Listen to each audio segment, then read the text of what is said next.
Welcome to Meadowbrook Memories Podcast. I am Jelly, otherwise known as Glacier Prince, and my co-host is Hitchcock, otherwise known as Alfred Henry. Our mission on this podcast series is to explore the stories behind the magic that was created at Meadowbrook. When over a span of 4 years, between 1982 and 1986, we saw the transformation of a small co-educational school with less than 1,200 students, 800 boys, 800 girls and 400 boys into a successful sports and scholastic champion, winning 7 major trophies, 3 Sunlight Cup, 2 Topping Cup, 1 Walker Cup, and 1 Nutriment Shield. And to crown these achievements, Meadowbrook also produced 2 Rhodes Scholars, Cavell Creighton in 1987 and Andrea Wright in 1989, both graduates of Meadowbrook in 1983. In this podcast series, we'll be speaking to persons, both males and female, who are actively involved in this incredible journey, along with friends and staff at Meadowbrook, which inspired the environment which created this golden era. We hope you enjoy our discussion. Please give us as much support and encouragement as you can on whatever social media platform you are listening. Welcome and thanks for joining us. Alright, ready? So go. Today is Wednesday, June 15, and welcome back to another conversation, as I prefer to call it, about Meadowbrook memories. Me, as usual, Jelly, our Glacier, our Lance, our Prince. I don't know if anyone will do. The 2 guests joining me today will need a proper introduction, and I am very excited to have 2 other former female students graciously coming to share their memories after our first and only female so far, Hazel Wildman, had joined us almost 5 months ago. The first of the 2 guests, Margaret Livermore, came to Meadowbrook in 1978, and she told me earlier that her first friend at Meadowbrook was Saffron Ramsey, who sadly is no longer with us to share her memories. But Saffron is like a little sister to me from she was going to Meadowbrook Prep, because her older sister Alison and I started Meadowbrook together in 1974. So I knew Saffron pretty well, plus they are the biggest mango tree on the way down to Bottomfield. But Margaret will share all those memories in the next couple of hours. Our next guest, Andrea Lawful Sanders, came to Meadowbrook in 1975, and even at the tender age when I read her bio, was fearlessly determined to do things her way. Unfortunately, ended up at Meadowbrook, where that institution motto was, "Let your light so shine." However, Andrea is here to tell us her own memories and how her tenacious spirit was allowed to flourish at Meadowbrook. And joining me in this special conversation is my good friend, Tony Moore, who really don't need no introduction. So, Margaret and Andrea, welcome. And I will make Tony go ahead and give him introduction, then introduce yourself. So Tony, go ahead. Chile, thank you, and thank you for allowing me to piggyback on this call, yeah, because this is special knowing these 2 young ladies from so far back. And again, Chile, every time I just have to dig you up for what you're doing and allowing some old 40-year-old, 50-year-old, 60-year-old foot to relive some memories of one of the best times of our lives. So you're enriching more people than you realize and providing value and energy to man and man. So enough respect, Jelly. Yeah, man, thank you. So with that said, I think I knew Andrea before I knew Margaret, because Andrea and I knew her from first form but didn't have a personal relationship. We started at the same time. But in fourth form, we were both in the business, what do you call it now? The business class. We were the arts and business, and just had an opportunity to work closely with her. I said work. I go to school with her. We never do much work. I be talking with her. But Andrea, let me tell you, Andrea was somebody that was she was deep. She knew how to reason, she knew how to relate. She had a strong perspective in interpreting life. And so for me, it was pretty cool just to sit down with her and hear her interpretations of situation. She was the first person that told me about Eddie Murphy and all the slap joke them way him had. But her perspective, her social commentary on life made her special, and she and I really connected, and we'll get into more detail on that. And then Margaret, Margaret is what I call a velvet hammer. Margaret wasn't loud, she quiet, but she was deep. Margaret always had a posse of girl around her, the Lysander, them on the head of Lynch and a whole posse. You couldn't touch Margaret unless you had to go through the whole posse. Margaret was famous more than she knew because of her, I think, cousin, Keith Livermore, who was one of the Yeah. better soccer players that went to Meadowbrook, and just raw skills. So we knew about Margaret more than she think we knew of her through Livermore. But Margaret was just a cool Irish sister that got along with everybody. And you mentioned Saffron. I still have a picture of she and Saffron hanging out. They were like Batty and Bench back then, and just two Irish people. And so, what an honor, what a pleasure to have both of these guys, these ladies, going through their memories. Thank you, Tony. So, ladies, I'm going to introduce yourself. And Margaret, you go ahead first, since you are the senior states lady. I think you came to Meadowbrook before, Andrea. Hi, good evening, gentlemen. Thank you, Prince, for that lovely intro. Tony, I don't know what you're talking about, but I'll take. Okay. Um, as was said previously, my name is Margaret Livermore. Attended Middlebrook 1978 to 1984. Um, had a wonderful experience there. To date, I have a sister who is confused by my level of commitment to Middlebrook. She doesn't understand it, and I don't think she ever will. She did, I hope the conversation will help her to understand it. yeah, she She never. went to Alpha. Okay, well, we can excuse her. She never got Meadowbrook, so we can excuse her. Yes. I would just ask you that. And you finished, Yes, Margaret? yes, sir. Yeah, man. So, Yeah, Andrea, you go ahead. Introduce yourself. So, good afternoon. I am Andrea Lawful, now Sanders. God bless me. We'll talk about that at another time. I went to Meadowbrook. Prince, you said 79, you 1985. said. No, I did, but you said I went somewhere earlier than that. So I don't know what you were No, talking man. about, but it's No, 1979. no. Let me clear that up, Andrea. You went when you sent me a bio. You're talking about you stand up to your father, but I want you to tell me that Yes. yourself. Yes, Okay. Yeah. I that's went what I mean. 1979. Yeah. Okay. Hmm. 1979 to 1984. I did not consider myself one of the popular people like Margaret. I kind of stayed in the corner. I liked having the conversations in the labs, chatting with Tony and Sexton and the rest of them. But I didn't think I was, I watched Carol Ann Simpson and the popular girls and do their thing. And I just kind of watched in the corner. And so it'll be interesting to see what I remember now, because I'm telling Margaret, for some strange reason, a lot of that I blocked, and I don't know why, because I had a good time at Meadowbrook. All right, good. But bring it out. Yes. We're gonna draw them tongue as somebody said earlier on our Facebook page, but we'll come to that. So by now, we're gonna start to do Margaret, and in time, we're gonna start to do first most of the time. I know the first question by now, did you choose Meadowbrook or Meadowbrook chose you? we chose each other. What do you mean? And I was, I passed common entrance, but not for Meadowbrook. I went to Trentstown Primary School, and Which when you primary go through, school? I never hear something. Which primary school? Margaret, you kind of muffled a little bit. I don't know how close you are to your phone. Which primary school you said? Trentstown, you hear me now? Yeah, man. Yeah, go ahead. Yeah. Okay. Trentstown. And it's up, when you go to Trentstown or Jonestown or one of those schools, they automatically send you to Trentstown Comprehensive or Charleston.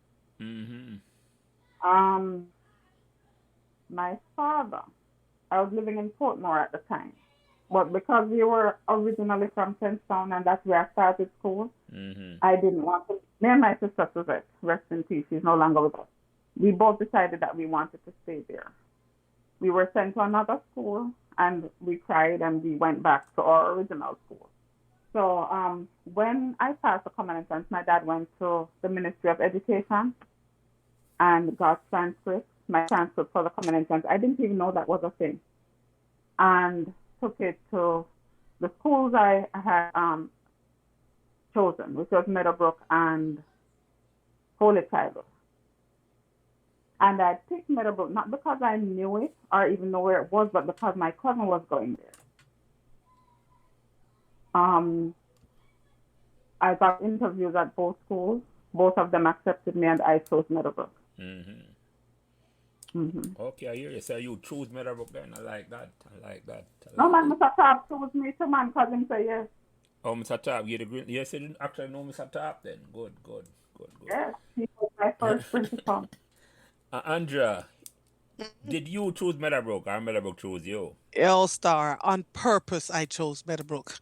My father, because I am the eldest of 4 girls, decided that we should all choose a school where boys were not included. So I quickly went on and tried to figure who all the schools were that had boys in it, and picked Meadowbrook because I said it was, would look like a pretty place. I would want to go there, etc., etc. And when it was time for the common entrance, I took the common entrance, and Meadowbrook was my first choice. I never choose none of them other. I never even picked nobody else but Meadowbrook. I don't know what was in my head.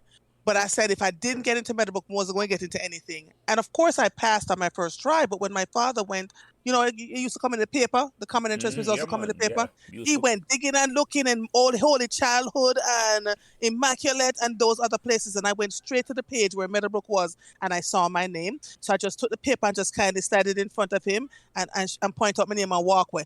How did that happen? They made a mistake. That's not the schools you chose. No, I'm not tell him. You mean after all these years, them know say you pull a card on him? He kind of figured it out, I think, at the end because he made sure that my sister said, "I make sure he knew I pulled a general on him. Him just couldn't prove it." Yeah. And so, he made sure my sisters, so the other sisters went to St. Andrew's Holy Child with an Immaculate Conception. I never want to see a bunch of girls from my entire school days. I wanted to see boys and interact with them and understood the opposite sex because we were so locked down in our houses all the time. I didn't know what boys were like other than my father, and that was nothing to compare to. So I chose Meadowbrook. Cool. So Me and a couple of them, man, thankful for that. Yeah. No, but for the record, Andrea, which primary school you take common entrance from? Dunrobin Primary. Okay, yes. Okay. Yes. So, and I believe of the 4 of us, I was the first one that passed it the first time. I think one of my sisters had to take the common entrance a couple of times. You had to, it was such a shame tree because you open the paper. If you don't see your name, you just go hide in one corner. And if you see your name, you open and make a poly nice. So everybody in the neighborhood would know so you pass your common entrance. Yeah, man. But yeah. It's a dreaded thing, man. When I think back all that, it's a dreaded thing. So yeah. Yeah, man, that was terrible the way them do that thing, man. So you never know about Meadowbrook before at all. You come on Meadowbrook. No. So you never lived in the area or nothing like that. No, because my parents had bought a house when in Portmore, in Bridgeport, right when the houses were built. Okay. So we had only been there for a little bit of time. It was a new neighborhood, new school, new everything. We had to figure out everything. Okay. So that's what happened. Yeah, man, you come from all the way across the waters as we Yes. town. Yes. All right, so Margaret, the first day you come from, you never know Meadowbrook before you come there at all then? I had never, before meeting with Mr. Thor, never been on the campus, never knew where it was. I just knew that my cousin was going there the year before and that I just loved the sound. I just loved the name. The name caught my attention. Name kind of roll off our tongue, yes. Even though when I call the name, I roll off our tongue a certain way. So, yeah. So the first day you come from Meadowbrook campus, you come on with student now. After I meet Mr. Well, say never go meet Mr. Tarp. What impression you get on the first day you meet Mr. Tarp when you go for the interview? Oh God, I was in love with Mr. Thor. No, it's true. When I met him, I was fascinated by him. My impression of him was tall, handsome, authoritative, and the way he spoke, oh my God, I loved it. He was the first person to call me Margaret Angela. Oh, really? Your middle name? Yes, ma'am, I have to hear him say it. Not say Margaret Angela, because that's not my name. He said Margaret Angela. And anytime he see me on the campus, I found this very strange. I don't know how he remembered me out of all of the homework students, right? But he would see me just coming into school, or he would just be walking by and see me, and he would say Margaret Angela every single time. And I loved it. You know what that is called, right, Margaret? What? A first crush, that you know. Yeah. You know Me what? was going to say something, but me shut my mouth. You done what, Tony? Yeah. A Let the first crush, that fireworks start early with Margaret. Yes, yes. No, it was hero worship. I thought you were going to say hero worship. Well, it could be hero worship to Margaret. You're right, you're right. So I'll give you a pass to that one. We're not going to hold you to that at all. No. All right. Yeah, man. So the first day you come on campus then, after I meet Mr. Tadman, the first day you come on campus with other students, what was the impression you get? Oh my God. The first day, I can see it like it was yesterday, right? Walking to the, well, not walking because my father drove me. So I got to the school and it was just beautiful. But what got my attention was the sixth form girls because of how they carried themselves. One of them white top. They, this man, and they appeared to be so grown up and polished, and everybody was just really, really nice. And I just felt at home immediately. The thing, though, is that I wanted to be like them. Mm. I saw them as role models from the very first day, just the way they carried themselves. Yeah. I remember any one of them name. You remember in a sixth form where it did catch your eye? Yes, well, I remember my farm prefect in first farm, Teresa Wright, Yeah, I remember her too. and Garrison was the boy farm prefect. You know, we had two. Yeah. Garrison, pardon me, sorry, Garrison, and I. So it happened that about 3 years ago, I went to a funeral, and who was there? Teresa Wright. Yeah. Yeah. She's related to Andrea, right? No, Pedro. Heather, Sister. yeah. All right. Remember Pedro, tall What? guy? Remember who? Pedro Wright. No, I don't quite remember. Pedro's a couple forums down from you, Jilly. Pedro usually goes to St. Richard's at a brother named Miguel and worked, I think, for the Jamaica Tourism Board for a while, but one of the coolest areas you'd ever go met about. Okay. Yeah, he was in. Yeah, go ahead, Margaret. Sorry. Yeah, so that was pretty much it. Okay. Yeah. So you, Andrea, the first year you come on campus now, what you remember was striking about Meadowbrook campus. You pick the school and you live all the way across the water. You could have picked a closer girl, a co-ed school, but you pick Meadowbrook. And you come Yeah. there.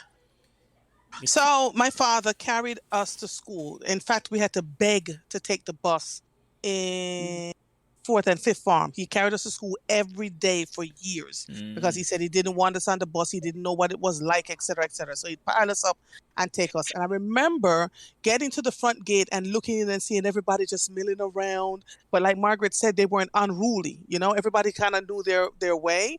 What stuck out for me was when we had assembly. You know, when we had to do our recite the Lord, me just draw a blank. Recite the what did we do? The school not the ple- code of it was the school pledge. The school Was the pledge, school yeah. pledge, Yeah, right? yeah, And we would do our eternal Father bless our land, and we couldn't talk in there. Yeah. But I also remembered Miss McLennan. I don't remember Mr. Thorpe at all. I remember Miss No, McLennan. he was not. He left and McLennan took when you and I started. Oh, okay, because I think there's something wrong with my memory. I don't remember doing Mr. Top. Mr. Top last year. Margaret first crush Mr. Top was last year. Break her off. It's all right. So Miss McLennan, I remembered very clearly because she was strict and she walked around with the cane in her hand. And every once in a while, one of the bad boys would do something and she'd just boop, boop, with the cane and say, go to my office. And I made up in my mind that first day I was never going to her office except to pick up a graduation picture or my fabric for my uniform. I never visited her in her office. Not once. I don't even know she knew my name. Right? I stayed out of her way. And that was my first memory of the school. I thought it was beautiful and didn't realize just how far out it was in terms of where the location was until I stopped at St. Andrews and Holy Childhood and see how they were more like in the city confines and they had a lot more going on there. We were very, very lucky. So that's my first memory. Yeah. Margaret, this sound like you were going to add something to that. Go ahead. No man, I agree with her about Yeah. the location. It didn't feel like a school. It felt almost like a home, which is probably why I am so stuck on Meadowbrook because it felt like family to me from day one. And if it, no, I saw it feel to me, you know, when we got in 1974, the big gate never did it. When you come and say, it was like a small gate and the willow tree them was a whistle. I don't know if the willow tree them was and it's like, if you think about Meadowbrook then, it is in the middle of two, it has a upper, it's not even quite upper, but in a real middle class community. Nobody around it at all. Nobody now for pass through Meadowbrook. Like, I just say, both on the right, we were lucky. In our school where it's like you never expect nothing at all, and nothing never did happen at all. Nothing ever did happen. And because of where we were located in that kind of like a suburb area, we couldn't get away with anything. So if we were caught chewing gum, being loud, all the things, Miss say, you from the time you left your house to the time you got home, you need to know because Miss McLennan would say if she get a report that anybody was on the bus doing anything and she get a name or a description, dog name your supper. So I stayed everywhere. People were climbing on top of each other trying to get into the bus. Once them get out of Meadowbrook, that first bus that come that you don't want to miss, right? And you get to halfway through your crossroads, and when you get to the next bus, is there so you can kind of get away with some of the stuff because there was so many other schools congealed in that area, you know? Yeah. But that we want You nobody. know, Yeah, go ahead, Margaret. Sorry. you know what, Andrea? I think about this all the time. All right, so like you, Daddy took me to school up to third form, I think. I think up to third form because I rebelled against the driving to school as well. But anyway, what I noticed is that it didn't matter where you were, even if you was on one of the Portmore bus Them and you no was man. eating a patty. Tomorrow morning, Spanner knows that you was on the bus eating a Eating patty. a party. I couldn't figure out how to get who were her size, where to get all that information. I couldn't get it. And she was spot on every single time. Yeah. So You know, Andrea, but it's not a little bit in, you yeah, go know, ahead, Tony. Go ahead. Yeah. not to make, you know, the statement just go unnoticed, but Margaret talk about the people being nice. You talk about the aesthetics, the environment, the trees, the hills in the back, and we were just a softer, nicer place, man. And you know, you never hear about the whole heap of violence and Nope. fight that the other schools have, even from outside the neighborhood impacting the school. And so we were really blessed to just grow up with a cool group of people, cool group of teachers in a pretty cool environment. And they were nice. The Meadowbrook people were nice. Yeah, man. I tested that to Tony. It's almost like you go on Meadowbrook and a ready eye never did there. No ready eye. Nobody not a bad mind or say it no matter which community you come from. You come on Meadowbrook and you feel at home. I mean, that is a wonderful, that special thing. That. But Andrea, let me ask you something. You can't make that slip me, you know, because you said Daddy carry come to school. Now, what was his impression of the school after I rebel against you and come to co-ed school? Try your best not to get pregnant and leave the fast boy them alone. And he would always roll out his eyes at me and look at me. And years later, I would hear from mommy who say, "Take her to the doctor and see if she's having sex. See if she's still up." I said, "What?" I found that out much later. And my mother kept saying to him, "She's still a virgin." It was so weird. But he never trusted the boys. And I tell you, when Carlton Facey came to my gate one weekend, dear. He was the only boy that ever came from any school anywhere to knock on my gate to ask my father for me. I always remember how brave he was. My father run him, you know, but it never matter. Him take off. He had on a blue jacket that said "Facey," and he took it off and gave it to me. And that's just how Tony. I started getting in trouble with some of the girls. I didn't know that other people liked him. He just gave it to me. He said, "Wear my jacket for a while because I like you as a cool girl." And I thought I was an ugly duckling, really long and spindly, didn't have no shape, rough crocus bag head. I wasn't the right skin color. I did not see any redeeming thing about me that would make him want to do that. But he was always so kind to me at the time. Never clicked with me at all, though. Now, what year this was?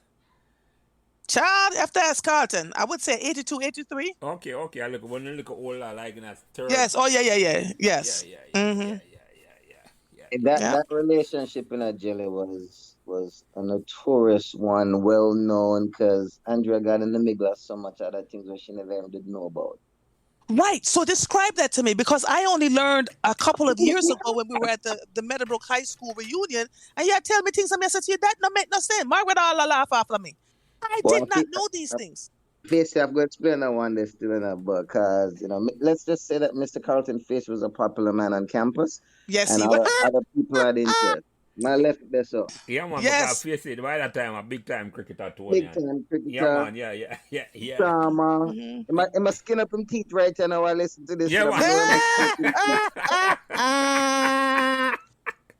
And let me tell you, I never had to give Carlton Facey anything.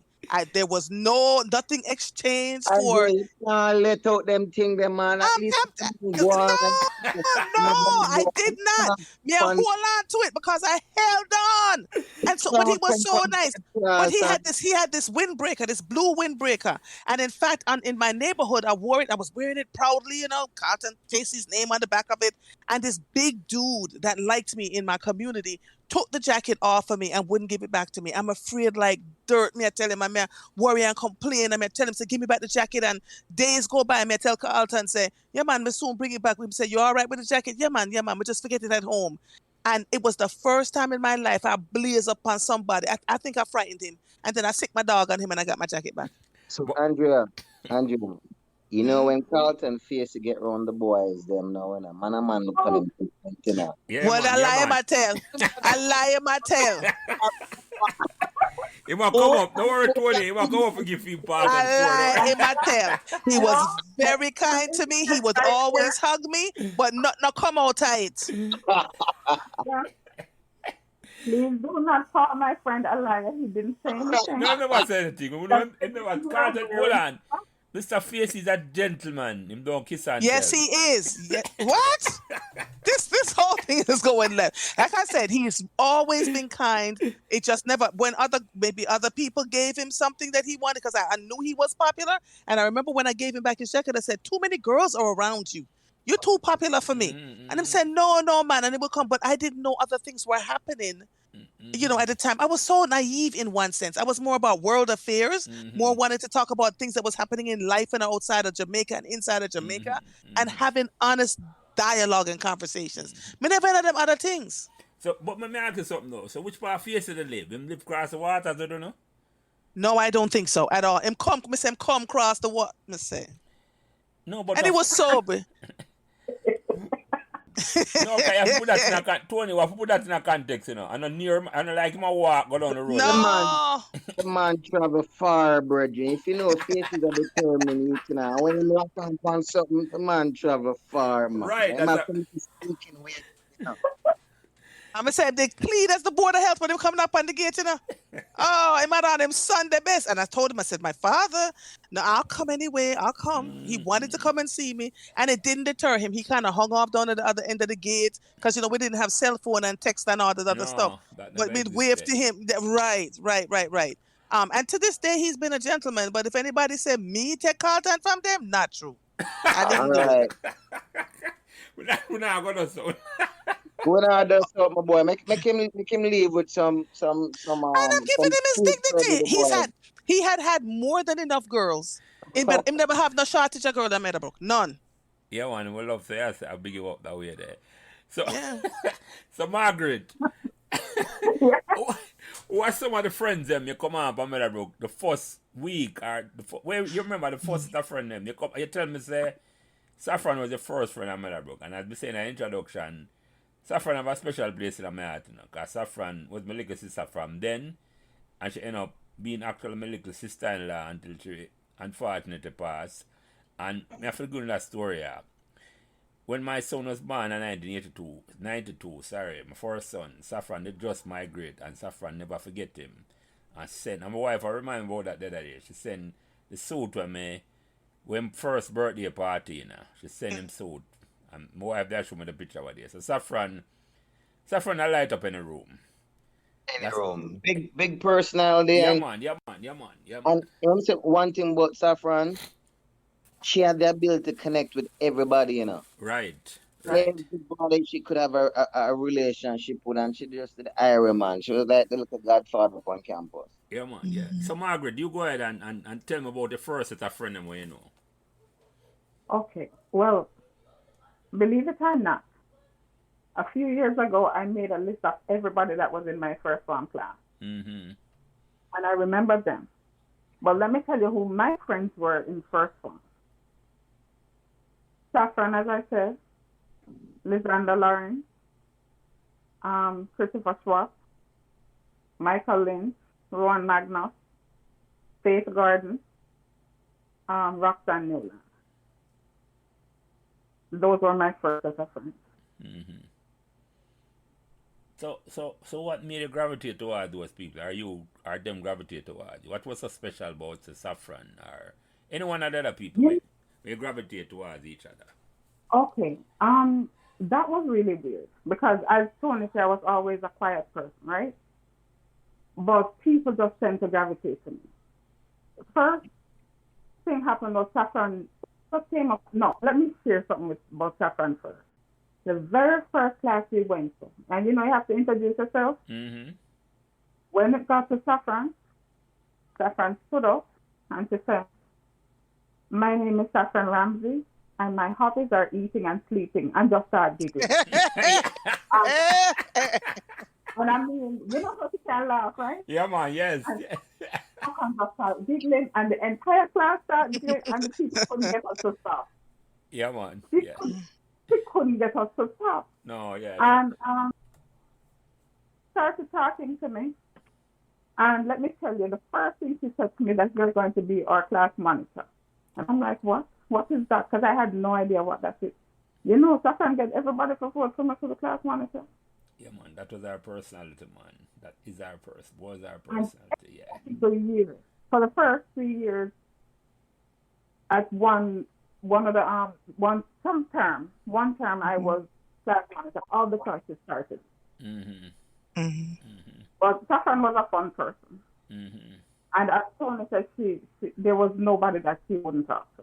Mm-hmm. She made everybody feel special, everybody feel at home.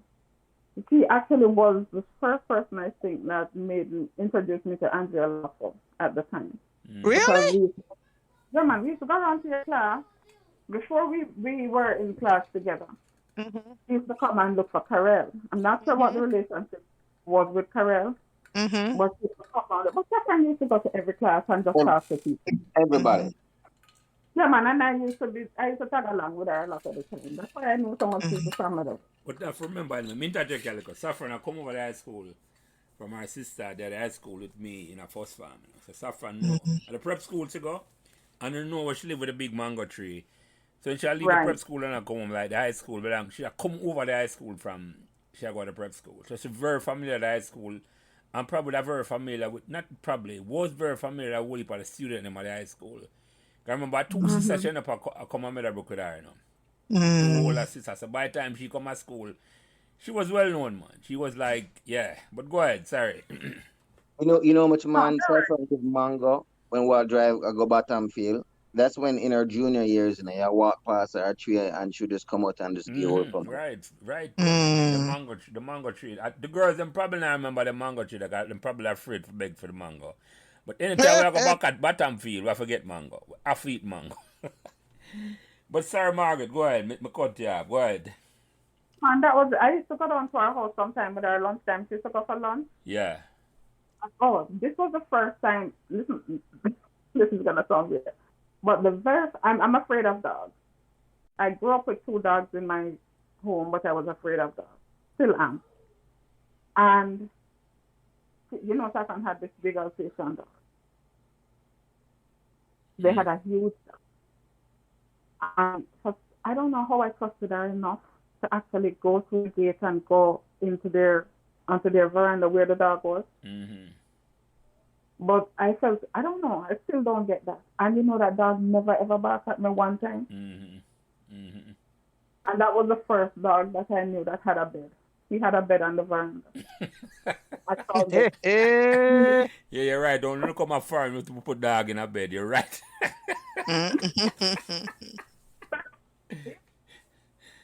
Yeah. So Margaret, you met her grandmother? Yeah, man. Yeah. Yeah, man. God rest her soul too. Yes. The sweetest a grandmother that a grandmother me never have because I never grew up. Never close to my grandmother. I only one me have, but yeah, Ma was the sweetest a grandmother, man. So yeah. Yeah. Yeah. So Andrea, you Yeah. come up on the campus now. What the first set of friend them where you remember meeting? Where you I just don't come? rem. So Ivor Johnson, um, Sexton, Campbell, Fabian. I actually liked being around people that folks wouldn't would kind of look at them straight. I like people, and I find people fascinating. And then it was Tony Moore, and of course Carlton. I would watch some of the other girls doing what they would do, but I never really got involved with and Caroline Simpson. But Caroline Simpson never paid me much mind. She was a well-known netball star. But Mm-hmm. my cousin Brian, who went to Calabar, handsome as the devil, when he showed up at Meadowbrook and was well-known at Calabar, that's when me and Carol became friends. Spill that tea, Andrea. Spill that tea. Andrea, We've you been friends one since. in 1M1. Andrea, what first farm were you in? 1M1? I don't remember, Tony. I don't remember. Yeah, I think we're in the first farm with Richie Lodge and Peter and Yes, I do remember. Yes, Gordon. yes, yes, yes. But some of the boys seemed like they were too grown for me. Some just kind of, when your father give you admonitions all your life, you just kind of stay away from. They thought if you talk to a boy too funny, you would get pregnant. Mm. Um, And so for I the just, held my corners and just paid more attention than anything else. and for I the wasn't, record, like I told you, I wasn't a popular girl. I just watched everything. Andrea and Margaret, Richard Lodge, I'm a cousin, I mean, Really? For real? yeah, man. Him, his Yeah. mother and my mother, two sister, and Richard Lodge See there? was like my brother. Well, them used to call him Liquor Prince, and a lot of people up to this day they realize the two are a brother, but I'm a cousin. I'm a cousin of man. Wow. Yeah. I mean, him getting a Meadowbrook through the instrumentality of me and Patrick and all them with it, because with the damn Mm-hmm. Meadowbrook and our credibility is big and large Mm-hmm. by the time him get fit for coming. So yeah. But that's just a little side note to just make on know. So yeah. Mm-hmm. Yeah, man. And Meadowbrook seemed to be the school. If you were popular, then everybody knew your name, right? Or if you played sports, everybody knew your name. If you were a bookworm like I was, nobody. You know what I mean? I don't even know how to explain it to all on. I was a bookworm as well, but people telling me that I was popular. I did not see myself as popular. Mm-hmm. Mm-hmm. But I've heard it several people saying, You know that that oh, was the beauty about Meadowbrook too, because you had these different micro groups and you could still stand out in your own group. And Mm-hmm. you said you weren't popular, but when you held class, man like Bad Girl Iva Johnson, the reason I call him Bad Girl, right? You know that from the barbecue song when him sing? Bad Girl. Yes. So man like Bad Girl Iva Johnson, Sexton Campbell, Marlon Onegan, Turk Yes. Smith, Steve Jones, all I would have just sit down around and talk, and it wasn't a competitive thing to say Right. who's popular or not. But Mm-hmm. people listen to you when you talk, and you held your own. So a man may not, an individual may not have known you through sports, but Mm-hmm. among your clique, I mean, you were well known among your group. Okay. yes, he Yes. doesn't believe it for some reason, but he was. Mm-hmm. You see what Meadowbrook allow, Meadowbrook allow everybody to have their own. Well, as the motto say, everybody life is shining in their own individual way and their own Yes. group. You know, have been a sports thing, and that's why I'm glad I get Right. to know him, because it's not necessarily about sports. Mm-hmm. I talk about it little and see the impact what it have on, but I come to that. Right. But Right. yeah, Meadowbrook allow, just like what Tony say. You know, you never feel left out. You have your own like a group where you deal with, and everybody, Mm-hmm. and nobody put down another group. Then we put it that way. Right. Right. Everybody allow each group to flourish. That's what the beauty about Meadowbrook, man. That is the Mm-hmm. beauty. I don't know if it's still that way, but that was the beauty about it when we are go there. Yeah. So, Yeah. so Margaret, who were some of the teachers them you go and see at Meadowbrook, where inspire you from first farm I come up? Well, my first farm teacher was Miss Nevin. Mm. Um, The teachers that, the most influential teachers for me were, the number one was Mr. Dean. Mm. And I told him this. God bless him He, for. Who that? Who that? Mr. Dean, still there, man. Lennox Dean. Yeah, man, I talked to him up yesterday, man, because I come up next July 3rd, I come up and join the conversation. So, yeah. What did he teach? Commerce. History. He Uh, taught me history, though. Taught history. Caribbean history. He taught me commerce, Yeah. yeah. okay. Same Mr. Dean who played hockey. Yes. Lennox. Yeah, Dean. man. Yeah. Very nice teacher, very nice guy, respectful to every student. Yeah. Yes, but why I loved Mr. Dean so much is that he opened my mind. We did slavery and U.S. in the Caribbean and the Haitian Revolution, and I felt emotions in that class, just learning things that I didn't know. Felt emotions that at the time I had no name for. From the confused, everything, the whole range of emotions. And it colored my life, to this day. I am very skeptical of some people, very cautious around them.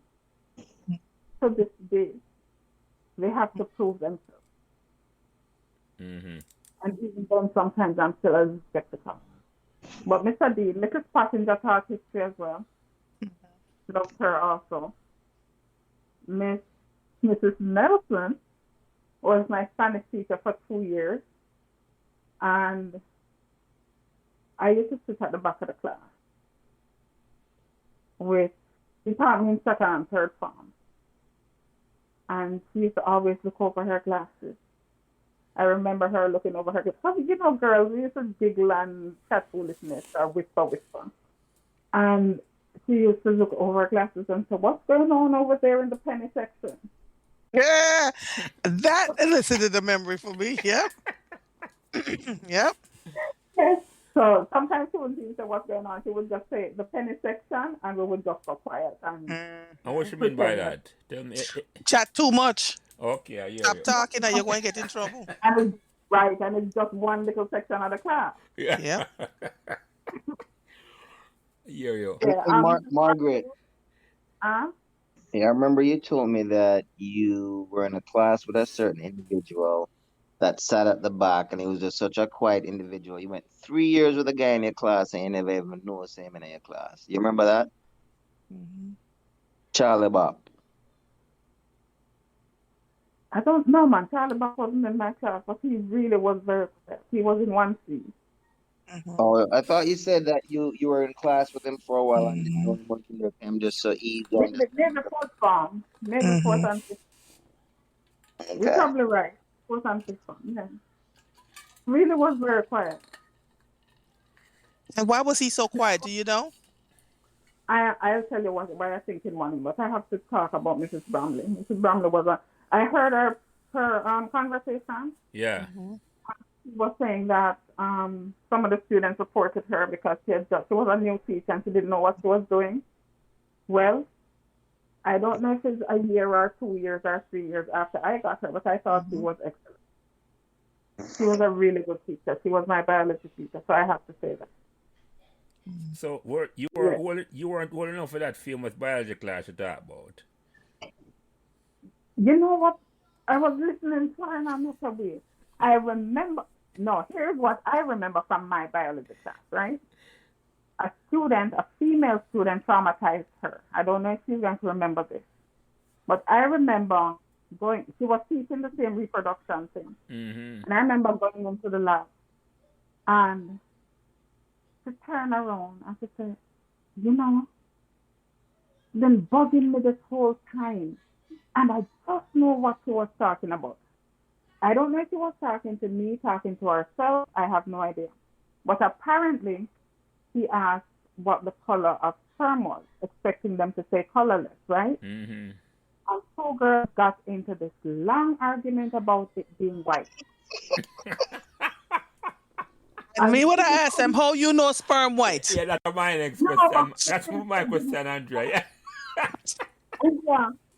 That's what I'm saying. It didn't click to her until we were coming into class because Mm-hmm. she was confused as to why they were having this big argument about the color. Mm. And it's when we walked into the class now, it clicked in our head that, oh, okay. And she kind of verbalized it. And I never forgot that. Yeah, 'cause she recognized what I want. Mhm. Yeah. Recognize after the fact. Cause some people and not, it's not both girls and boys. Some people and just the environment, them never strict like your father and your father, Andrea, my mother and father.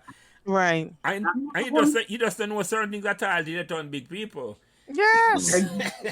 But some people know it in a school and you will know them, you know. No, I don't disrespect nobody or nothing, but I just saw the environment work. Yeah. Some students are just more advanced than Yeah, man, others that's a in better, some that's a ways, good way right? of What put a it. beautiful way to put it.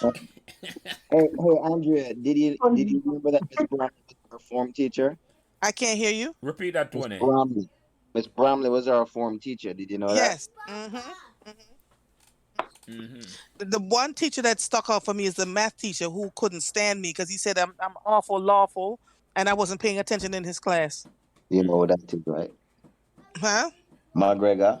Yes, Mister. Is he still alive? Is the brute still alive? Mike, I'm going to come to the podcast soon and I'm going to have some comments. Yes, Mr. McGregor. I'll never forget you taking the chalk off, flinging that in his Eventually, big old forehead. Yeah. He was something else.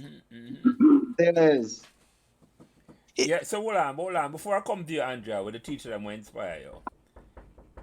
Margaret says something, I'm going to make it slip, you know. Because she said, Margaret sound kind of shy on this. Zylo, I'm doing something, baby. Stop. Paper airplane. No. Go to your grandmother. Sorry. I'm going to make the European feel. No, hold on. Your grandmother, somebody else will make it. Hold on. This can't it is so. Hold on a second. Make 2 plain for the grand picnic, man. No, go. Make grandma make it. Go. Hear him now? No, I'm doing an interview. Go. Yeah, sorry about that here. It's funny. We do it live. We have to do it live. So, we lock them out, you know. So, but them come knock on my door. But anyway. Yeah, so, Margaret, I hear you talking, you know. I say, but this doesn't sound like the same person who reach out to me. And she said, she kind of, and you are in terms of how me hear you talk. But Tony, Margaret reached out to me. I'm one of the first person to reach out to me on Messenger on Facebook. I'm never up on Facebook, you know. And since the start of this, I go up on Facebook. And Margaret reached out to me and reached out back to her. And Margaret and me talk like we know each other, like we know with one another, Tony. So we kind of taking her back and saying, Margaret really shy for you. So, she come up and talk to me like she me a long time. Margaret, explain that to me. Okay. So when I was in high school, it wasn't that, I don't know if I was really shy or just quiet. There's a difference. Like Andrea, I didn't talk a lot. I was an observer. But if you get me in a conversation, even then, Andrea can tell us how we used to have. Yes. Me and Margaret used to chat. Lord. Another person who I used to have deep conversations with and conversations about cricket was Sarah Blair. Because we used to come to school very early in the morning.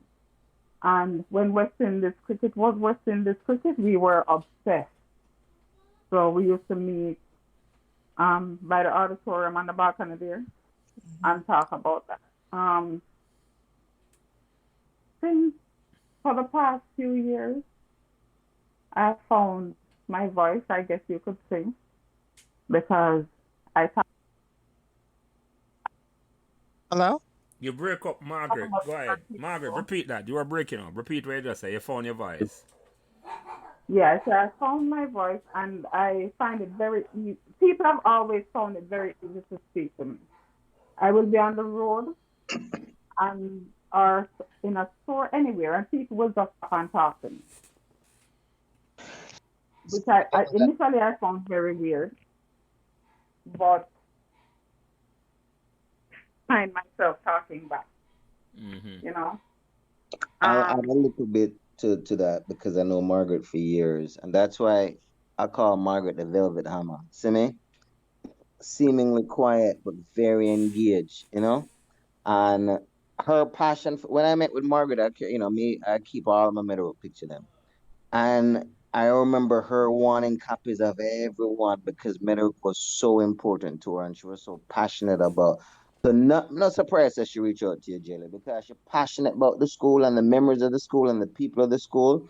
And so even though her personality is somewhat quiet, when it comes to something she's passionate about, it now all her back. So Velvet, I'm gonna call her.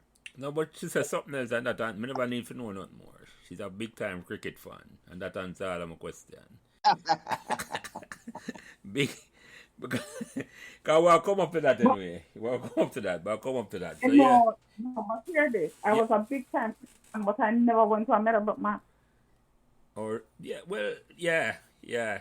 But when we because win, needed a listen. My mother didn't make sure say, you know what time you're supposed to reach home yeah, every we'll evening. get to That that. had So, to be so when we win, it that must have an week. effect on you though, because you're a big time cricket fan. I hear say we win sunlight for the first time. But we'll come to that.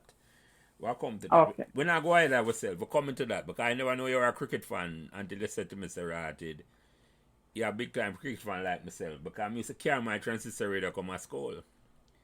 When I say that now, people I wonder what I talk about. Which transistor radio? The little radio you carry in your bag where you have hold on ears to listen ball by ball commentary in the Right. classroom.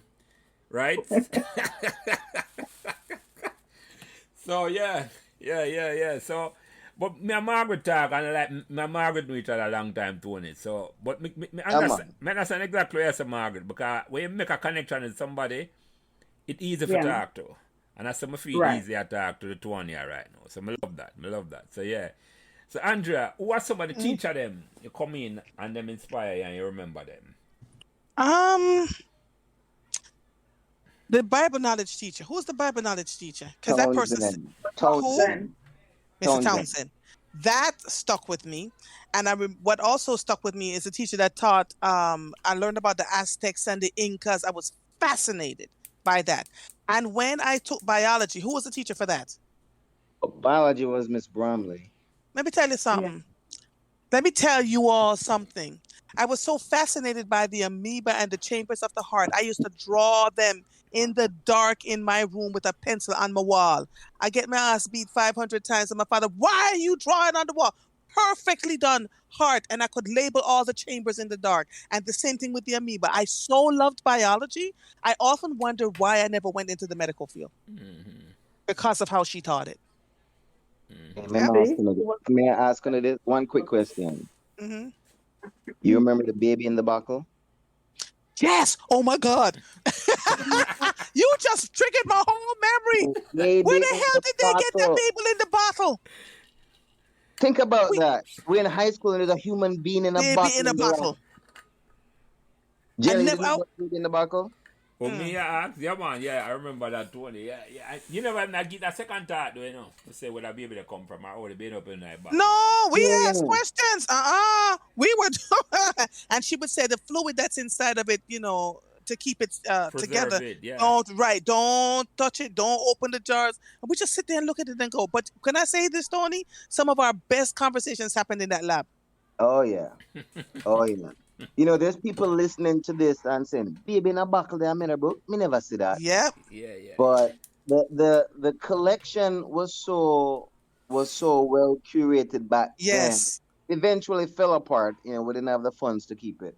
But Right. you had a shark in a bottle, you had a Yep. baby preserved in the chemistry lab, and we used to go and stare upon the baby and wonder who is and why and where it come from. Whose baby that was? Yes. Somebody the teeth it, I think, No. I don't know for sure, but it just disappear anyhow. Yeah. Why would anybody steal a baby in a bottle? What? Damn foolishness. So Margaret, do you remember the baby in a bottle? yeah. But I did not remember it until Tony said it. Yes, as soon as he said it, it triggered me. I remember the Bunsen burners. One time we almost set the whole lab on fire. Lord. We were talking and laughing, and we turned on the Bunsen burner by accident, and the beaker was on it with no liquid in it at all. And you want to see we are scramble. Oh, God. Yeah. All right. So since Margaret mentioned the cricket thing, I have to ask this one about this now, because in my mind, when you come to Meadowbrook, and Meadowbrook was like, as the mother say, a beating stick, and everybody, Meadowbrook was a laughing stock. But when we did win in 1982 and win a whole heap of time after that while in the other school, what was the significance for Uno as girls? I look on to say, here's the boy and beat up of all the schools, Calabar, arch rival and neighbor down the road. And Margaret, you take that one first. You as a big time cricket fan, I hear say Meadowbrook got beat up Calabar and Sun Like Cup fan. What that meant to you? Very, very, very proud. And I remember the school cheering. Like assembly afterwards was just fun. It was just fun because everybody felt good. Mm-hmm. So, I mean, cause that kind of, in a sense, guys say never go to the match. And at the time, but I'm sure I know better because a woman follow cricket in Jamaica at the time. In the Caribbean, anyway. Woman knowledgeable upon cricket. So, yeah, that not really. So, it made a difference to you then in terms of, say, how it make you feel about your school. Oh man, of course I feel good because to hear that you beat a Calabar, come on now. You know, that was like premium beer. Give bragging rights. That's why I feel say a big shot, man. That's why I'm thinking could have come stand up again.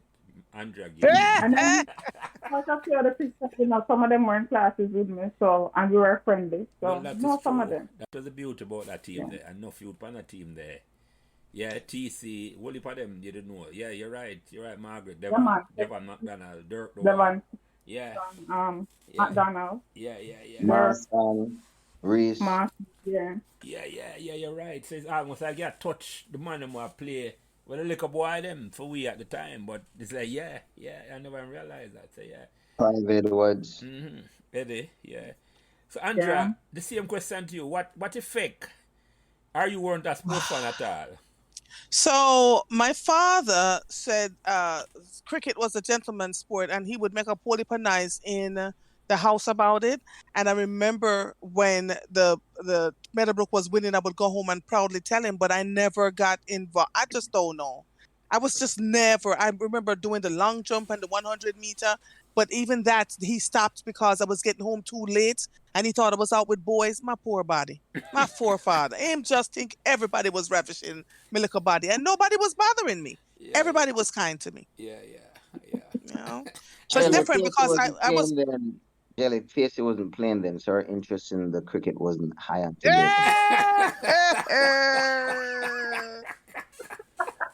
Ah, boy, the take serious thing make joking up. All right, so to come on now in the first, second, and third farm, what are some of the activities apart from the classroom?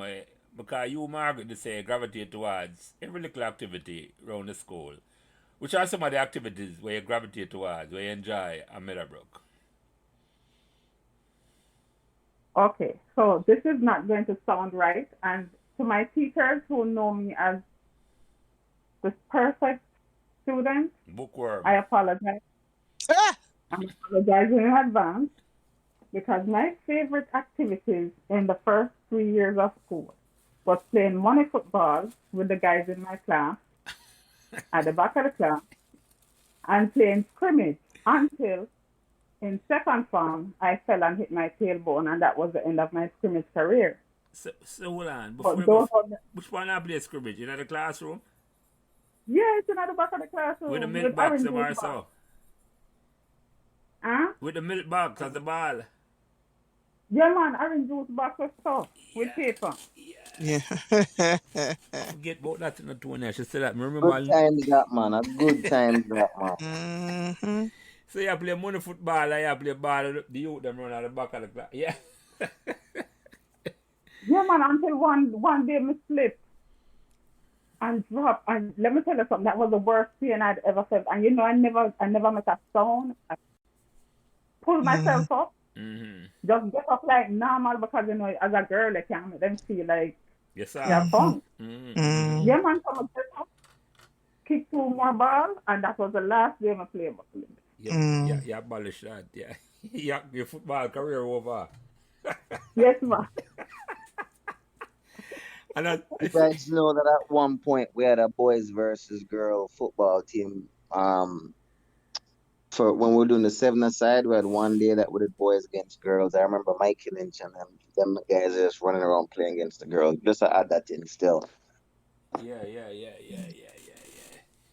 So you, Andrea, any fun activity you remember in the first couple of years, apart from the fact say your father said, because you just mentioned I never have noticed you used to go run.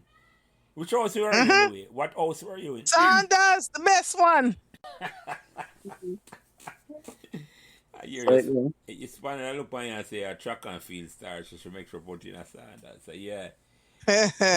And let me tell you, years later, when I was in the gym working out and I could lift a bar and push 350-pound ties, they were like, "Why did you?" My gym coach actually said this to me. Why did you never get into track and field? These are the things that I talk about now. I was never encouraged by my parents. My father just was always so afraid things were going to happen to us if we stayed out of the house too late and too long. So while I may have had a short-lived thing in track and field, what I ended up doing to compensate for not being able to go hang out with everybody else when they were doing what they wanted to do and skipping school and all that other stuff. Oh, did I say that out loud? I'm sorry. I found that sitting and talking, I loved having good conversations with people, and I loved to sing. Those were the two things that I did that, may not have been entertaining to anybody, but it calmed me down and kept me, okay. So, No, me can relate to that, because that's how me love up to more anything else, That's one thing why I love to do this, Have a good conversation. So we have Yeah, this singing, I gotta say, I'm glad I know the singing you said, Jelly. No. No, I wouldn't. Okay, just check. We're not going to so. But good conversation is something. So Margaret, which part you used to have them good conversation on the Meadowbrook campus? Yeah, man.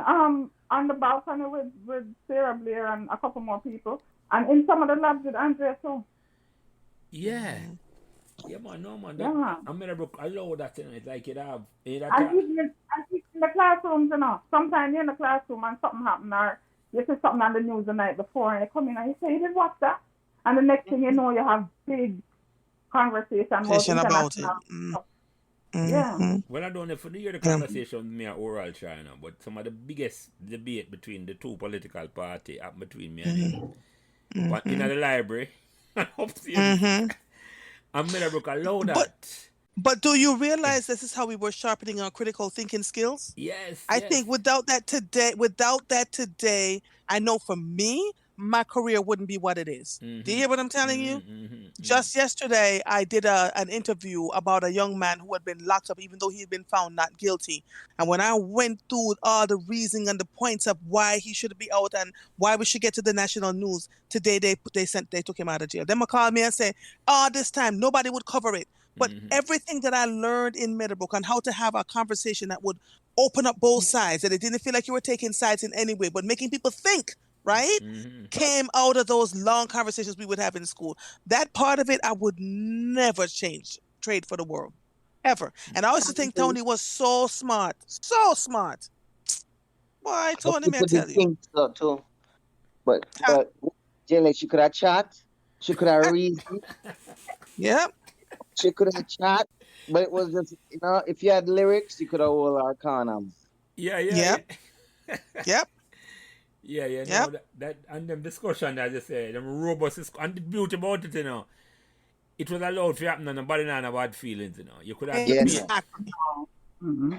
That was the beauty about it, man. That's what I love. With my conversation, and it sound like a good phone on to, you could have any political side you can take, and no matter. And you have the argument, and next day your friend and all them think the same way. So yeah. Same time your friend, man, because the conversations were robust. Sometimes we jump off a table. No, I'm a psycho. And that I think people understand. I don't want TV station, we have a couple radio station and 2 newspapers. Yes. So information kind of limited, when on the internet, if I go look for nothing at all, if you debate nobody. I just say we're skilled enough for sure, but for come well prepared. Yes, man. Yep. Yeah. But what did kind of ire about the one TV, it focus all on the one subject matter. So exactly, if you watch, everybody had talk about it. Remember there used to be a pantomime named something Junction. And Andrea used to come to school and chat about it like that was a soap opera at the time, you know. So she would come in and said, "You don't know what happened." And then she and Carol Mahabir and the Lisa Dietrich and all them girls there Oh, and Karel Mahabir. Oh my gosh. John it. She's Then so smart. So smart. all them girls would get in on the conversation. Before we go to those people, let me say one statement that I know both Andrea and Margaret enjoyed doing because I was able to experience that with them twice. Is them love for go on outing. You see, if I go somewhere, I go Ochi or something, them dead. A field trip, Especially what I when I call it. A field trip or outing. Yes. Hey, I just said that. I have an experience that I'd like to share, a memory. No one. If there was anybody who was in 1M1, no, it wasn't 1M at the time, 1A, in 1978. Do you remember going to Hope Gardens with Miss Nevin? I can't remember if it was the holiday before Christmas or if it was the end of year. But it was our school, like you know how you used to have class party? That was our class party, and I'm using air quotes. You like an end of year trip? Yes. I'm a picnic up at Hope Garden. And I remember my dad had just bought my mom a tape deck. That time tape deck just a come in, you know. Regular, not the 8-track, the regular cassette. And beg to borrow it to carry so we can have music. And my father said it. My mother said no, but my father said yes. So him dropped me off with it, and we go Hope Garden. Can I tell you that some guy hold up Miss Nevin with knife and take her to something? Was it from Meadowbrook? Was the person from Meadowbrook? No, it would No not. man, Oh, boy. no man. Upper Barbican, Someone- Hope Road man, them, and Ligani man. Yeah. Right. And hear the music, come over and see this little lady, because she was a tiny little lady. And just this little lady with these little children. That time we feel big enough, because they couldn't tell us that we never big enough. Yeah, man, them take it to a man. Should have listened to your mother. So, no, but hold on, Tony. Me now make that slide. So, bad boy, Buffy never did it. Buffy was 1 year after her, Jelly. Buffy come after her, yes, Buffy come. Got one, you don't know, say. As young as Buffy was, no boy couldn't come take nothing from him. If I eat not two stone in my dog.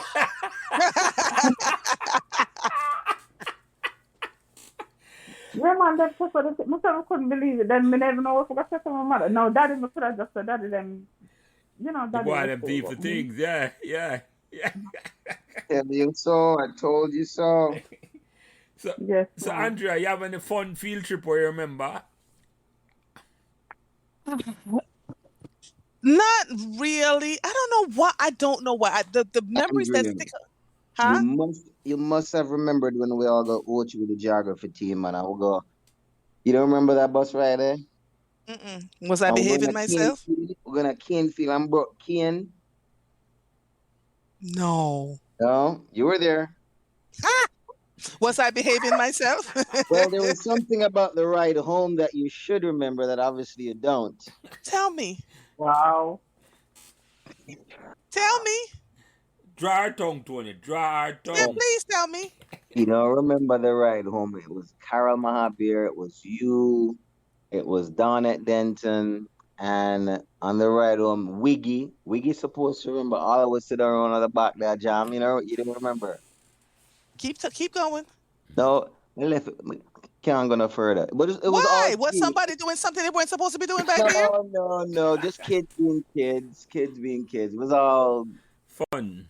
It was innocent. If you're gonna tell the memory. We're grown people now, you know. Yeah, I became a grandmother yesterday for the second time. So come, tell the things. we were just having fun as kids. It's all good. Was somebody kissing? Yeah, maybe a little touching or I a could little touch on the something, cheek. but it was all innocent. Cause public, you know. So there was nothing Right. that Okay. would have been, but it may have been inappropriate in today's language. But school kids being school kids. Or more important, Tony, it would have been inappropriate for our father. You got.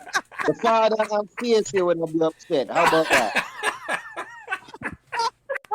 Oh, now I am so intrigued. Okay, I'm gonna call you after this is over, because clearly Mhm. I wasn't as innocent as I thought I was. Yes.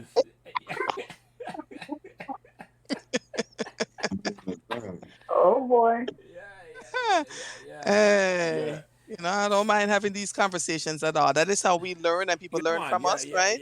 Fun memories. We're kids. Yeah, man. So let me ask you this first, Margaret. First, an embarrassing moment you remember? I don't know. You can look back on with a smile.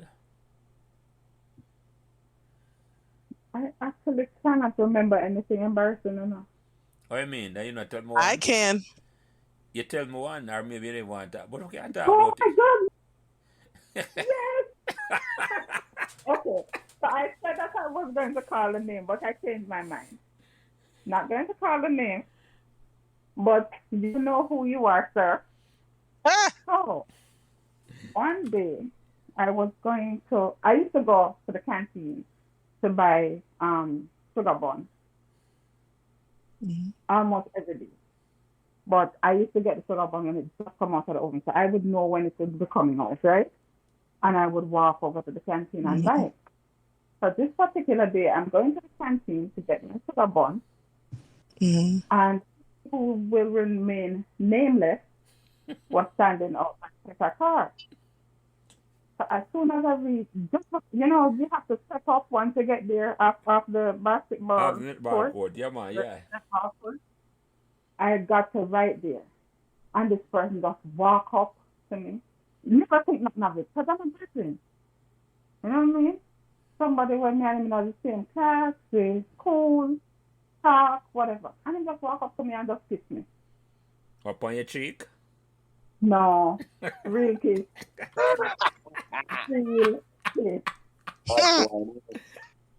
Listen, I was beyond shocked. You have to call him name, Margaret. You have to call him name. Oh, you can't call him. Listen, me and him talk the other day. I'm never even bring it up. You have to call him name, Margaret. I can give you initials, but I will not call the name. Give me an initial. Give me an initial. I'm not done. Listen, me just spin right back around and head back to my classroom. I never ever walk back out there by myself ever again. Tony, they play for the Sunlight team, the same year win. He was part of that Sunlight team there. Yes, make we leave it at that. So, no. It could be one of several people. It could be the TC come to mind first. Oh, Top cat. Something like that. Well, Then you had man like Miller. You had man.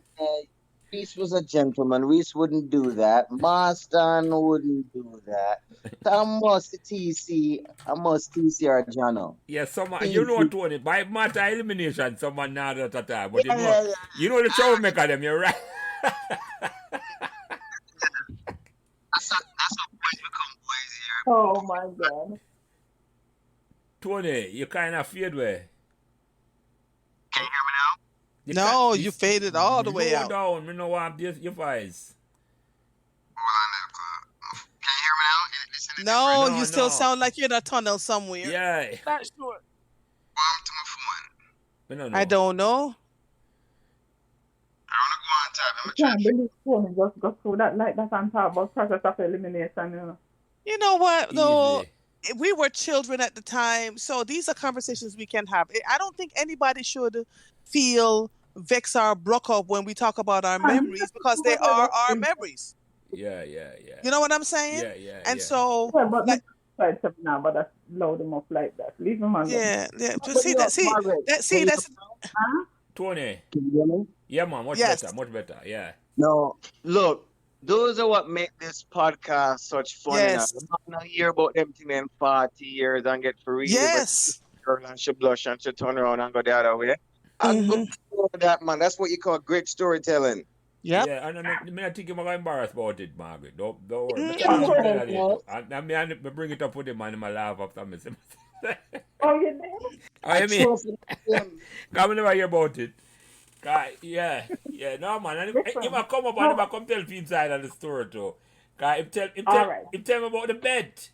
He must say, I mean, I have to collect on the bet in a jelly. That him say. See? Oh, There you Jesus. go. Oh my God. I want bet him 20 and I say, him can't. And he must say, me collect that $20 or $10 yeah, because I don't know how much money them time, but yeah. Yeah. Yeah. Look at Oh, that. my. Big boy, ladies man, TC You there. know, Yeah, all man. of my innocence, Andrea. Hmm? I said all of my innocence traumatized me. Well, So there hold you on, go. let me ask you something. Let me ask you something, Andrea. Margaret, before I come to you, Andrea. You mentioned something. I'm curious about this, because for we as males at the school, Pekka was legend, We're comfortable I eat food from Pekka. We go to Pekka every day, we eat anything we Pekka cook and thing. When I ask a question, we just eat and love Pekka food. How did the girls look upon Pekka food? Do you enjoy Pekka food like how we enjoy? Let me ask a question that way there. Can you see All right. For me, Yeah, go ahead, sorry. I didn't eat a lot of pepper food. I think I eat a bun and cheese or something like that. But I know of girls who used to love it. Mm-hmm. Me used to want chicken every day for my lunch because Yes, my a mother never good used. box lunch, yes.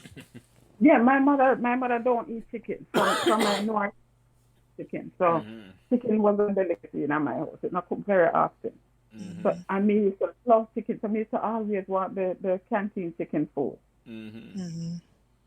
Yeah, but I know of quite a few girls who used to love pepper food. Oh, you know something else I wanted to mention? Yeah, man. Everybody talk about pepper, right? Yeah. But nobody seems to remember the sweetie lady. You remember the sweetie lady? The No. who? The sweet lady. Okay. Yeah. So when Pekka was outside, it was 3 vendors who used to be out there. Mm-hmm. And one was this little lady. She used to sell June plum. Yeah, man. Yes, Margaret. June plum, and she used Yes. to sell Shirley biscuit because we used to buy Shirley biscuit every morning. From remember. Because I never used to want breakfast, and Daddy used to hide and give me the money to buy the Shirley biscuit. With friends, because Mommy used to. But anyway, yeah. So when they built the gate and they decided to bring in Pekka, they brought her in as well. But she was, you remember that entrance to the prep school through the curve? Yep, right from the Yeah, step. yeah. That's used to sit under that tree around there. Oh, because she have to move around, that's all. Yeah, so Pekka was in the front and she was in the back. Mm-hmm. Mm-hmm. So like a Nobody, shed, like a shed back there. I don't remember what she had, but I know I used to remember she had a spray that she used to put her stuff on. And she used to sell tiny sweeties. Mm. Yeah, man. And explain to them still have it. The young said them understand when you are trying to sweet it. I have the sour one and you have the sweet one. But couldn't take the sweet one at all. Yes. I think, the other day I asked somebody in Jamaica and them say you can still get it some places. You can get it at the Korean store. Go to any Chinese Korean store, Chinese Asian store, and you can still get them. They used to call them sweet warm or sour warm. Yeah. Yeah. Okay. What fruit was that? Because I used to buy it, but I had no idea what fruit it was. Oh, it's prunes. It's a plum. Dried prunes, salted. Yes. I'll tell you, if you read the disclaimer now, it said too much of it can cause cancer. So up to recently, I was still eating them at the back half of the bit. Yep. Yeah. And I remember eating the gazadas. Yeah. The food was just, but I wanted the box lunch too. Me and Pekka never hung out with him much at all. Again. We never used to buy food much, but we used to pass out there because everybody used to congregate. I'm going to tell you why now. Well, maybe most of the girls it's harder, because you see, Pekka was after school, By that I mean, it's when I train, the Sunlight or the football team, the canteen lock.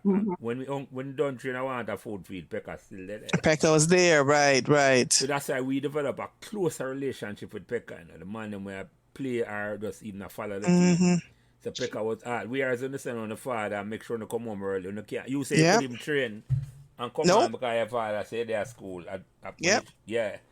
So that's the reason why the boys them develop a closer thing with Pekka. Just after the top of it, I think about that. Tony, what you think? Yeah. You're right. Plus, was more guys, so guys, Jelly and I talking about having a format that after these blogs, people can talk and carry the conversation more. And Mm-hmm. Gentlemen, I think say call it peck under the pecker tree or meet us out at pecker tree. Under the pecker tree. Further the In, discussion, yeah. in a sense, that's what it was. After a game the next day, that's where everybody go talk. You Yeah, go yeah, canteen, yeah, you get yeah, food, yeah. you go pecker, you get food, you come under the tree and you just hang out. Yeah, yeah, yeah, yeah, yeah. So Jelly, Andrea, a couple questions because Andrea's commentary upon culture is so huge, right? And so you good with that? Yeah, no, I think I'm in my yeah, but that's Andrea if you have any embarrassing moment to remember while I she's at do. school. So we were in the lab one lunchtime. Everybody had their, we'd finished our lunch, our box lunch. That's when we were all laughing and talking and arguing a point. And in the middle of arguing a point, I let our gas go, and everybody heard it, and nobody said anything. Nobody And when said I nothing. realized nobody was going to say anything, we just keep talking. I was mortified. I was like, oh my God, I just passed gas. But everybody, this is the thing about Meadowbrook, everybody was so nice. Yeah, I think we laughed about it for a little bit, but it was over. The men like- for the ladies too. Yeah. Huh? So you light up the place. Yes. It was a loud one too. The frigga didn't even have an opportunity to say, Andrea, I'm gonna let one go. Nope, just I see that I come from a girl that have some significance. Like yes, man. I was mortified. Oh wait, what farm you were in that time? What year that was? Probably fourth form at that point. On the fourth farm. Okay. I hear you. Yeah, Tony, you take it away, man. You take away the cultural question I have Well, for Andrea and I'm Margaret. gonna make a statement still. Andrea, do you realize that one day you almost got me expelled? No. Yeah, it wasn't your fault, it was my fault. So here one, we were in Fort Farm, right? And Uh-huh. our classroom was right next to the upstairs art room. Remember that? Uh-huh. So you had the library in the bottom, then you had the art room upstairs, and then you had our classroom. Uh-huh. And you had an art teacher and was a big dude, big bearded dude, right? So you know the stairway that leads down to the library, right? Yes. Uh-huh. So I opened the art room door and you had these gray, flexible, very comfortable chairs. I'm gonna say, you know what? I grab one of them chairs there now. So I'm gonna go inside, I'm gonna grab the chair. I never see the teacher. And by the time I reach the door and close the door, a big bridge, I don't remember him names. He wasn't there long, like 1 year. Him rushed me at the door and him realized I was taking the chair. And here comes Andrea and Lisa Dietrich coming up the stairway. Mhm. And I hand the chair to Andrea. And Andrea, see the teacher, you know, grab the chair and I run. And the teacher just subconsciously reached out for Andrea. And I could tell it wasn't intentional. Him grab our tunic, you know? And Yo. when him grab our tunic and pull it apart, Jelly and Margaret, it was just an impulse reaction. Kind of, you know me, I'm not a guy to bring that physicality to a teacher. Right. Period. Right. Impulse reaction, I'm going to push the teacher. Wow. And the teacher leg on Andrea and turned to me and grabbed my two and, another 2 hours that I wrestling a brethren. Oh, wow. And remember, in my mind, it's Tony, you push the teacher. I And don't that say. brethren named Clive Edwards a walk past. Who that? I will And see him. he Eddie or a different one. Eddie Pileman. Yeah. Eddie probably not even remember this. And then reach out to the teacher and say, I told him more this man, a good youth man, and just Yeah. talk about and him Lego me and me Lego. Me did not wrong, but it's when him grab Andrea and grab her the tunic over the shoulder and it Yeah. extends out. Just an impulse reaction. My Chuck pushed the teacher and should not have done that and realized him could have go. And the spanner office all the way down there. So I was worried says she could have looked right across and so on. Same never take it one Right. further. Never take it any further, I mean, brethren. Eddie quash it. Eddie squash it and the teacher is kind of cool and him get him cheer back and him just go back in. But if I saw him teacher and schoolboy come push teacher, Yeah. But Yeah. you know what we can say about that incident that Tony and Andrea and Margaret, that teacher that lucky say it wasn't faced it right so. No, you take serious thing, man. Joke. Probably. I'm telling you. No. No. Let me just be really serious. He was very protective of me. I just didn't understand it. You understand what I'm saying? Yeah. Because he was always a gentleman. I just didn't understand it. Yeah. And when I saw him again maybe a couple years ago, him smile. And I never understood it. Still a smile. No, man, I big up. Remember telling him, remember just get a little thing with Carlton, you know, personally for me, as when I mention him name. Because a Carlton responsible for the fire when we light, you know, when we start this conversation. In 2016, you know, when I go down, it was my old lady funeral and I go down and bury her. And for years, after winning Sunlight in 82, it was like nobody never talk about it, I remember it at all. And Face called me a day or two after the funeral. I didn't get my number from him. I said, Jelly, what thing for you, you know? I say, you mean a thing? I say, yeah, man. Take Greg and we decide to honor the man with the win 82 Sunlight. And I say, right, I think going to forget about that, you know. Because in my mind, I think that people forget about that. And Face called me and them honor me down in Melbourne. And I say, from here that time, I say, but it start in my mind, and I say, if we not right, but talk about issue and talk about it, you know, now I go do it, you know. And start out, I write a year after that, I complete a little book. You know, publish it. Tony forgive me a chapter upon it, and I hold him publish the feed, so I know nothing. And I saw, me get the idea earlier, late last year, I talked to Tony Moore, and I said, Tony Moore, and try to do this, you know. But I Face the one who called me, make that phone call, and I said, Jelly, what a thing for you, you know. Because I think, say, everybody, I realize, when I go to Melbourne today, I realize Kevin Reese said to me, I said, Jelly, you know, say, the little trophy them give away, I still have my trophy and my picture. And I said, right, it's special to so much man who I never even know. Special. I'm glad I do this, you know. I see the conversation I go up now, I talk to two ladies who I never know before, and I enjoy the Meadowbrook members. Anyway, bigger than we, and I name not talk much about cricket at all. So, Right. I just have to big up Carlton, Face. It's a good man. It's a good dude. And did a lot for his school, and like Face was a leader among boys early. Even for my podcast, I'm not repeating it, but the way Face stand up protect me when things that are go down at Excel there. Face, there's enough respect for Face. And Jilly, if I may say this, because we finish a podcast where we talk to the gobbler them, and you find something significant that Paul Smith in 1 year had 4 silverware and winning, and a Walker Cup winning team, and a Liver Shield winning team, and a Sunlight team, and a Tapping Cup, and that's tremendous. Not many schoolboys, period, able to get 4 silverware in 1 year, or maybe even in a lifetime. But we'll forget for talk about Minot, you know, because Minot. Maurice Minot, yes, I remember him clearly too when I was in school. Because him and Facey were together all the time, like bottom and bench. No, we're not forgetting that, Tony, because I remember Minot at the first one to start this, you know. That's it. Yeah. Anybody who tuned in after didn't get to hear Minot's story. So I just wanted to add in when I'm on here that same respect got to Maurice Minot, man. Yeah, so I mean, because I win 4 trophies along with Paul. Paul got yes. You might the only 2 man, maybe. Yes. Equally right, contributing in a massive way, and so I don't want to go on song. Maurice Minot, big. Let me just confirm that, because me just have to start this, you know. Him was the first man come to my mind, you know.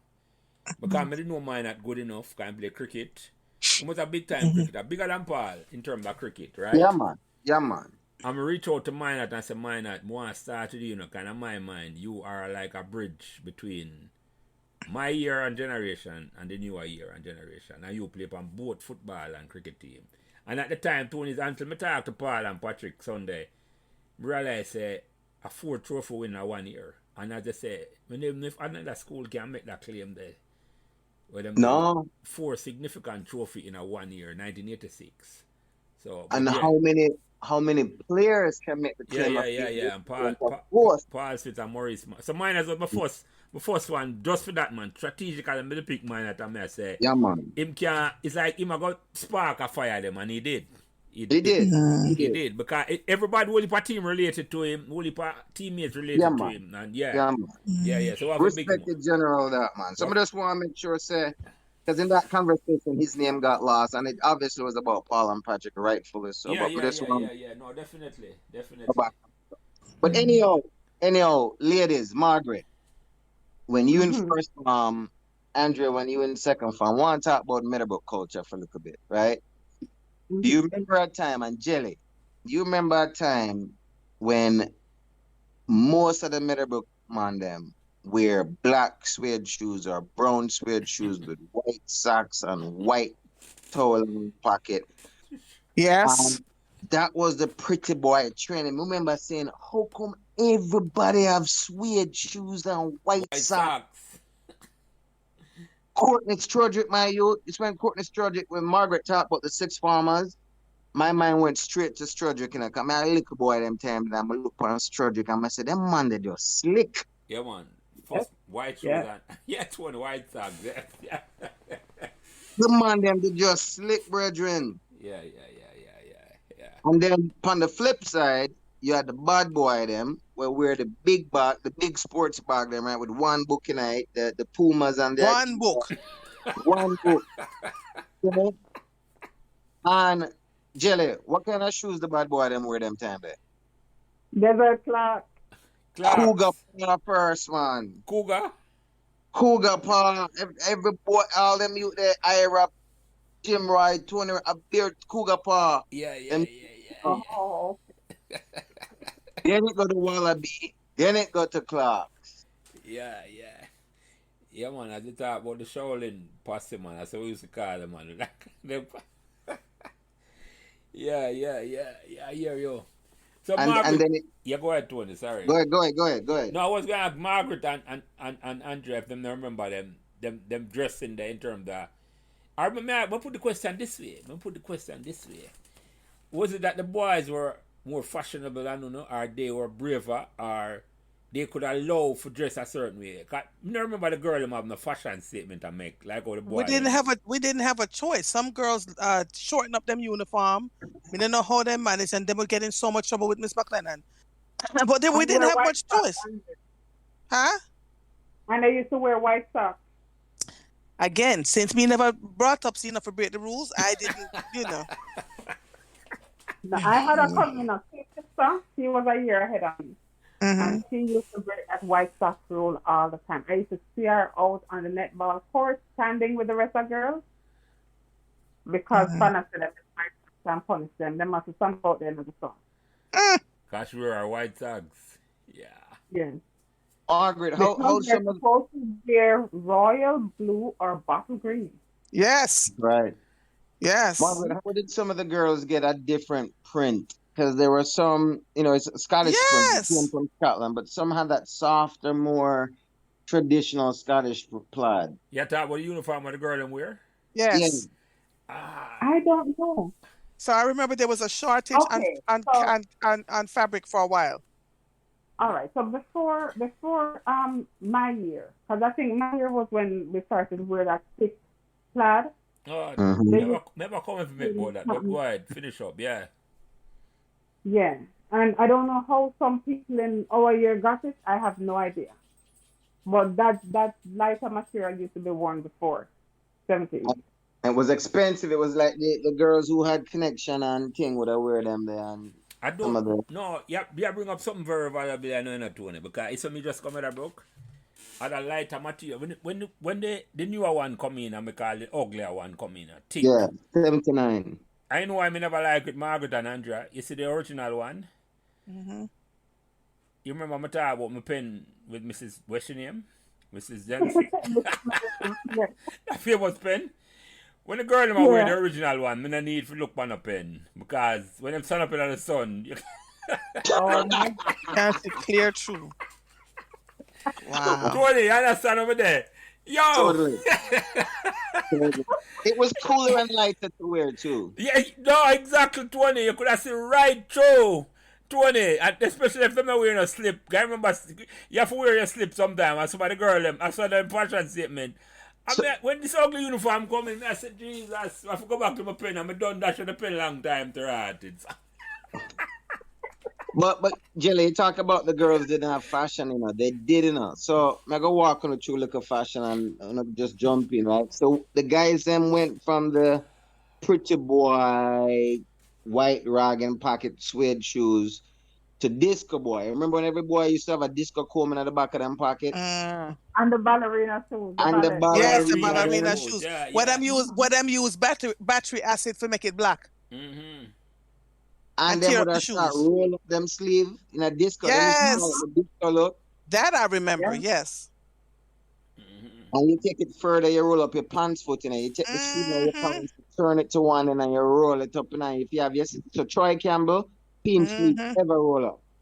Yes. Right. We're getting there, but Yes. the White Council, Andrea, we hear you loud and clear. Mm-hmm. I'm, And we think it's food for the development as we move forward. Yep. let, Yep. let me just say the last thing on this, because we don't have to dwell on this, because the point well taken by all on.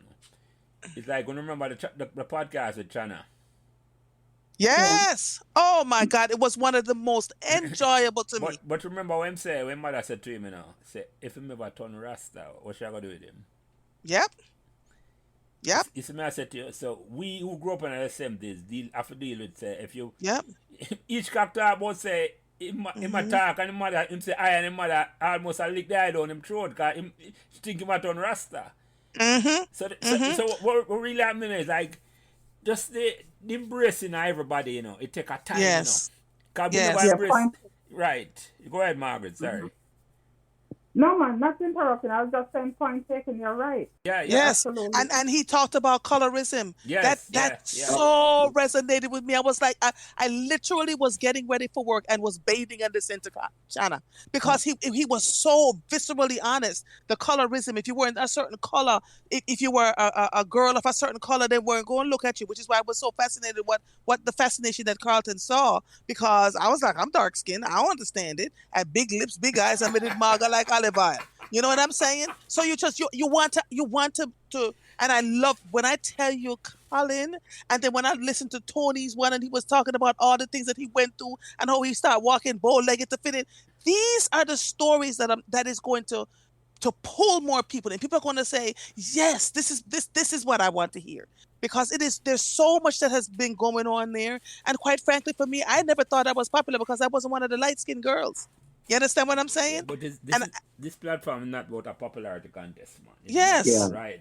Yes. The whole point. That's the whole Yeah. point. I get it though. I get it I though. know But I'm it shouldn't saying be to you, political because you want people to be free just to Yes. explain. Yeah, and exactly. You But get it best of both worlds. yeah. I just a fun memories I focus on, Yeah, more man. anything else. That's a fun. And So- in my mind, everybody have them fun memories. It no matter them political or them sexual persuasion. I don't care about that at all. Just come tell me your memories and keep it clean and fun. That's how me I look on it. That's how me look on it. But your Yeah, point yeah. well taken. I agree with you. But me just bring up China and China's story in terms of say, because it's we're evolving, as a society and as a world. We evolve. Certain things we never accept 30, 40 years ago, 50 years ago, are like a second nature now. So we are yeah. But evolving. colorism is still a thing in Jamaica. If you're not a browning, we're talking about it. My sister gave birth. She had a light-skinned husband, and they would ask her if she was the nanny for her babies. So we want to No, address some of those. that's not just Jamaica, though, Andrea. When I had my son in England, Mhm. one of the nurses asked me if his father was not concerned. From where? And this is London. In London, I asked if my father was not from where? not concerned because he was so light skinned. Oh. He So it's not never asked him. Jamaica.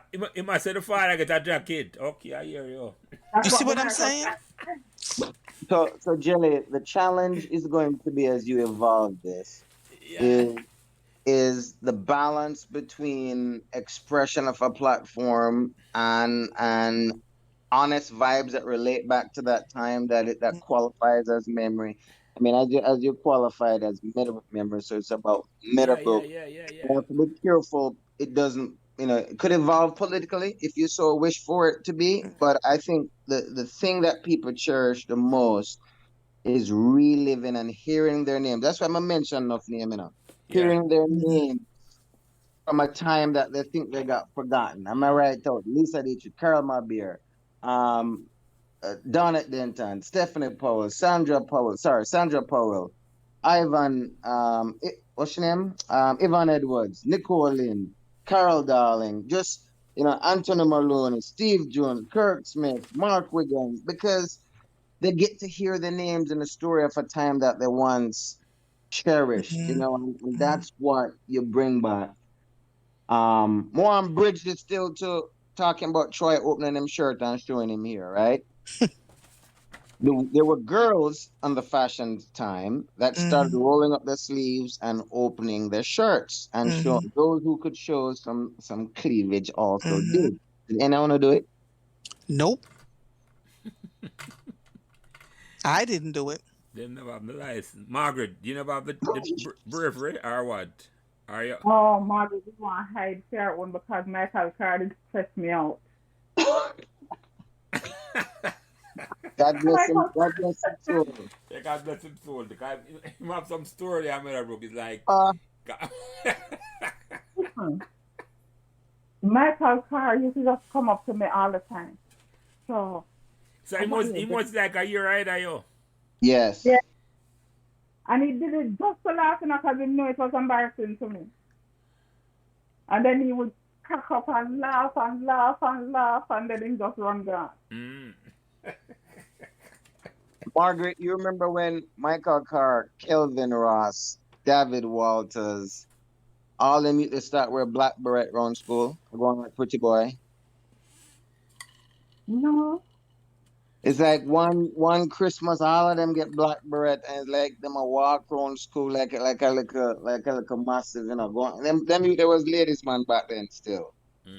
Them used to roll up them sleeves. Do I remember that? All right, I'm going to ask him something if I don't remember nothing. One might know the teacher. You remember Michael Carr and a particular art teacher? Did have a big, somebody related to me in the class. So I never remember it. But she did me talking to her one away. And she I would not call the art teacher name, but the art teacher are well known for getting a fight with other students. It's not it wouldn't be his first or his last fight. Once we say that, you don't know how we attack. Everybody know who. Oh no, I remember. We not call him. You remember that fight, Michael? There were several of them. But yes. I want to go up on record for defend that teacher then, because let me tell you, so that teacher that made it cool, and when I go sunlight march, I feel him carry my driving out. But me have a memory, if you remember. Andrea usually got no fed. I know that, because I used to see her, right? What school fed? School fed. A man named Michael Lynch teach me how to jump fence. Peter Lynch, Jennings, Michael Lynch, all the way. Michael teeth and mother car, and car we got Andrew's fed. Park the car, and then we jump fence and go in. Right? Michael was a bad influence on me. But here what happened. Do you remember when there was a Meadowbrook fed and police have to come broke it up and carry a schoolboy in the car? Don't call him name. Anybody remember that? Nope. No. Jelly, you should have remembered that, A certain schoolboy, Meadowbrook Fed, this is either 82 or 83. A rubber dubber, a little sistering, and the selector changed the music, and the schoolboy go up and say, where you are, do? And the selector say, where you are, do? And them get in a fight. What? Yep. And big fight, man. We broke up, door open up, police come and carry him away. This individual had a nickname they used to call him Big Shirt. Yeah. Jelly, remember? Don't call him name. No, I don't remember. I can't remember Tony. You end up drive your escort go police station for help him out, Oh really? You don't remember? I don't remember Tony. I forgot him about this half the year, but I can't. So this individual, and the reason why I'm not calling him name, this individual came to Meadowbrook in a third farm and was popular with the ladies. Big boy. Hung out with the six farmers. Him used to hang out with you. Remember Hilly? Yeah, man, I know where you're talking now. I know exactly where you're talking now. Yes. Do you know that this individual was the first Jamaican on America's Most Wanted? Yeah, Oh yeah, my yeah, God. man. The Yeah, man. hell Yes. up. Yeah, man. Me know we are talk. Shut the hell up. Don't call him name. Me know we are talk to him. No worry. Man, he was big friend to man. Me know we are Big friend. That's why I'm surprised I remember. No, man. I just say, you know we are talk, man. I just say, him come Fix Meadowbrook my third farm, record. man. Him a friend. But Margaret, them would remember because them just come to school. I No, don't man, really. they would remember, But man. me in a third farm, yes. Them would in Come a on, third. Margaret know him, man.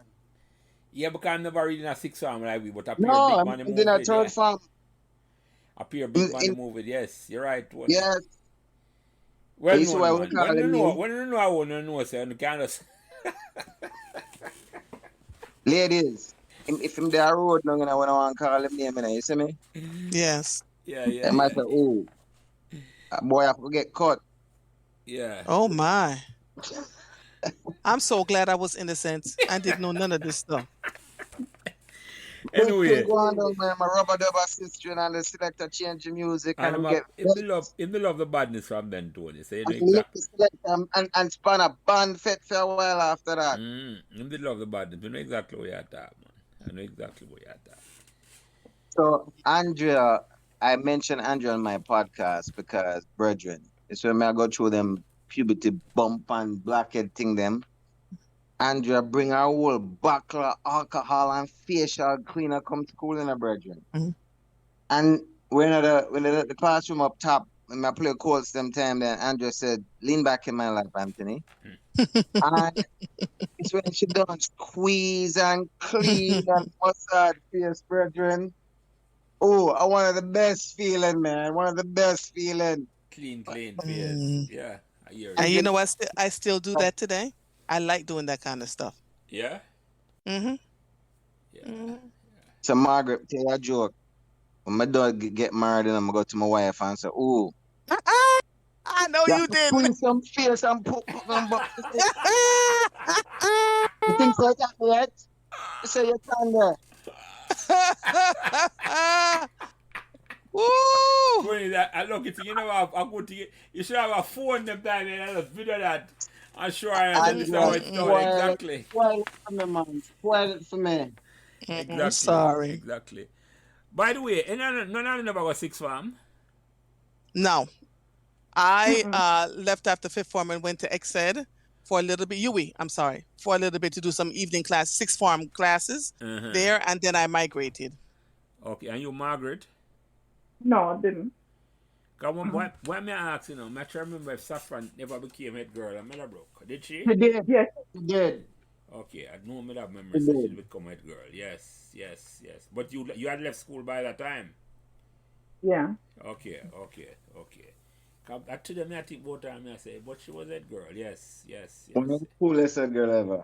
Yeah. I remember that. I just say that wasn't surprising at all, man. That would not have been a surprise. Yeah.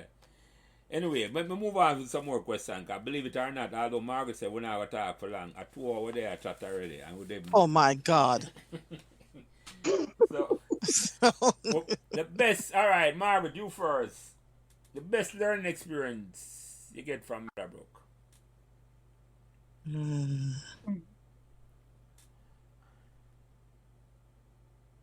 Okay. So, it might seem a little superficial, but for me, it was really impactful. And it is from Miss McLennan. Remember how every time that we were going to play any kind of sports in the game, she would say it's not whether you win or lose, but how you play the game that counts. I've never forgotten it. And it has followed me through my life. And when I say through my life, I mean every aspect of my life. It's not about whether I win or I lose, but the effort that I put in. And the amount of times that I'm able to stand up when I fall down. Yeah. Yeah, man. A powerful statement, man. Is not even, but in a sense of life that, there is no losing, once you give up, and I play with dignity, cause you can't come again, once you play fair, and I keep it straight, there's, in my mind, there's no defeat if you play fair, and just like you say, it's how you play the game. Yes. So even if you don't get the prize the first time, because you play the game fair, you can wheel and come again. And that was you're right. That was a profound message I get this summer. Yeah, man. Yep. Yeah. And even in friendship, personal relationships, Mm-hmm. I can always, because of how I handle them, Mm-hmm. I can always sleep comfortably knowing that I did my best. And, you know, I show up with my authentic self every time. Mm-hmm. Whether you like it or not, it is what it is. Mm-hmm. Yeah. Mm-hmm. I hear you. I hear you. And for you, Andrea, what the best learning experience you get from Meadowbrook? Writing. I enjoyed writing so much.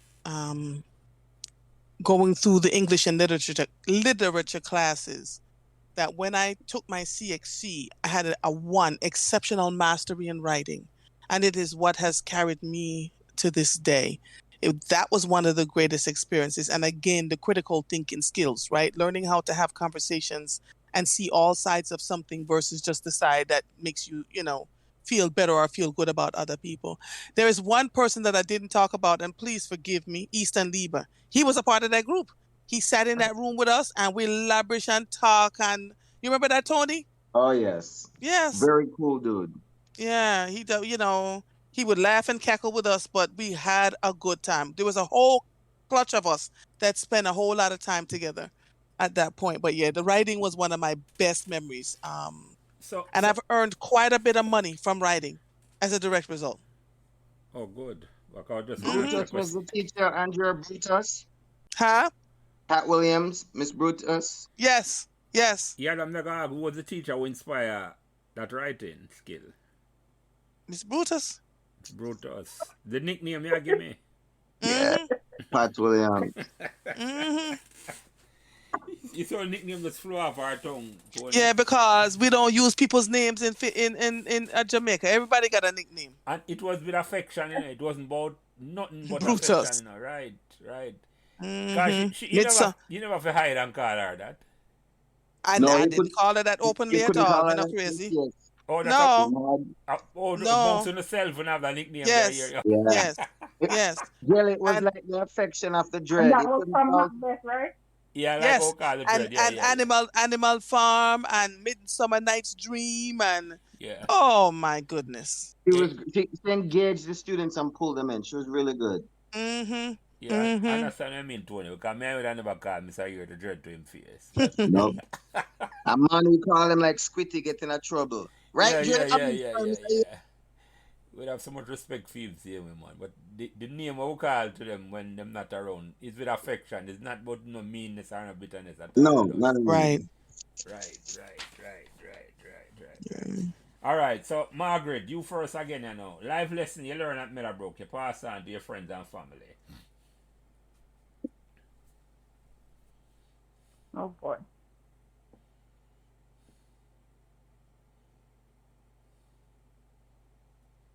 When I come back to that, I have to think. All right, Andrea, you go ahead and while Margaret, I think. Life lesson we learn, we pass on to your friends and family. We learn from Meadowbrook.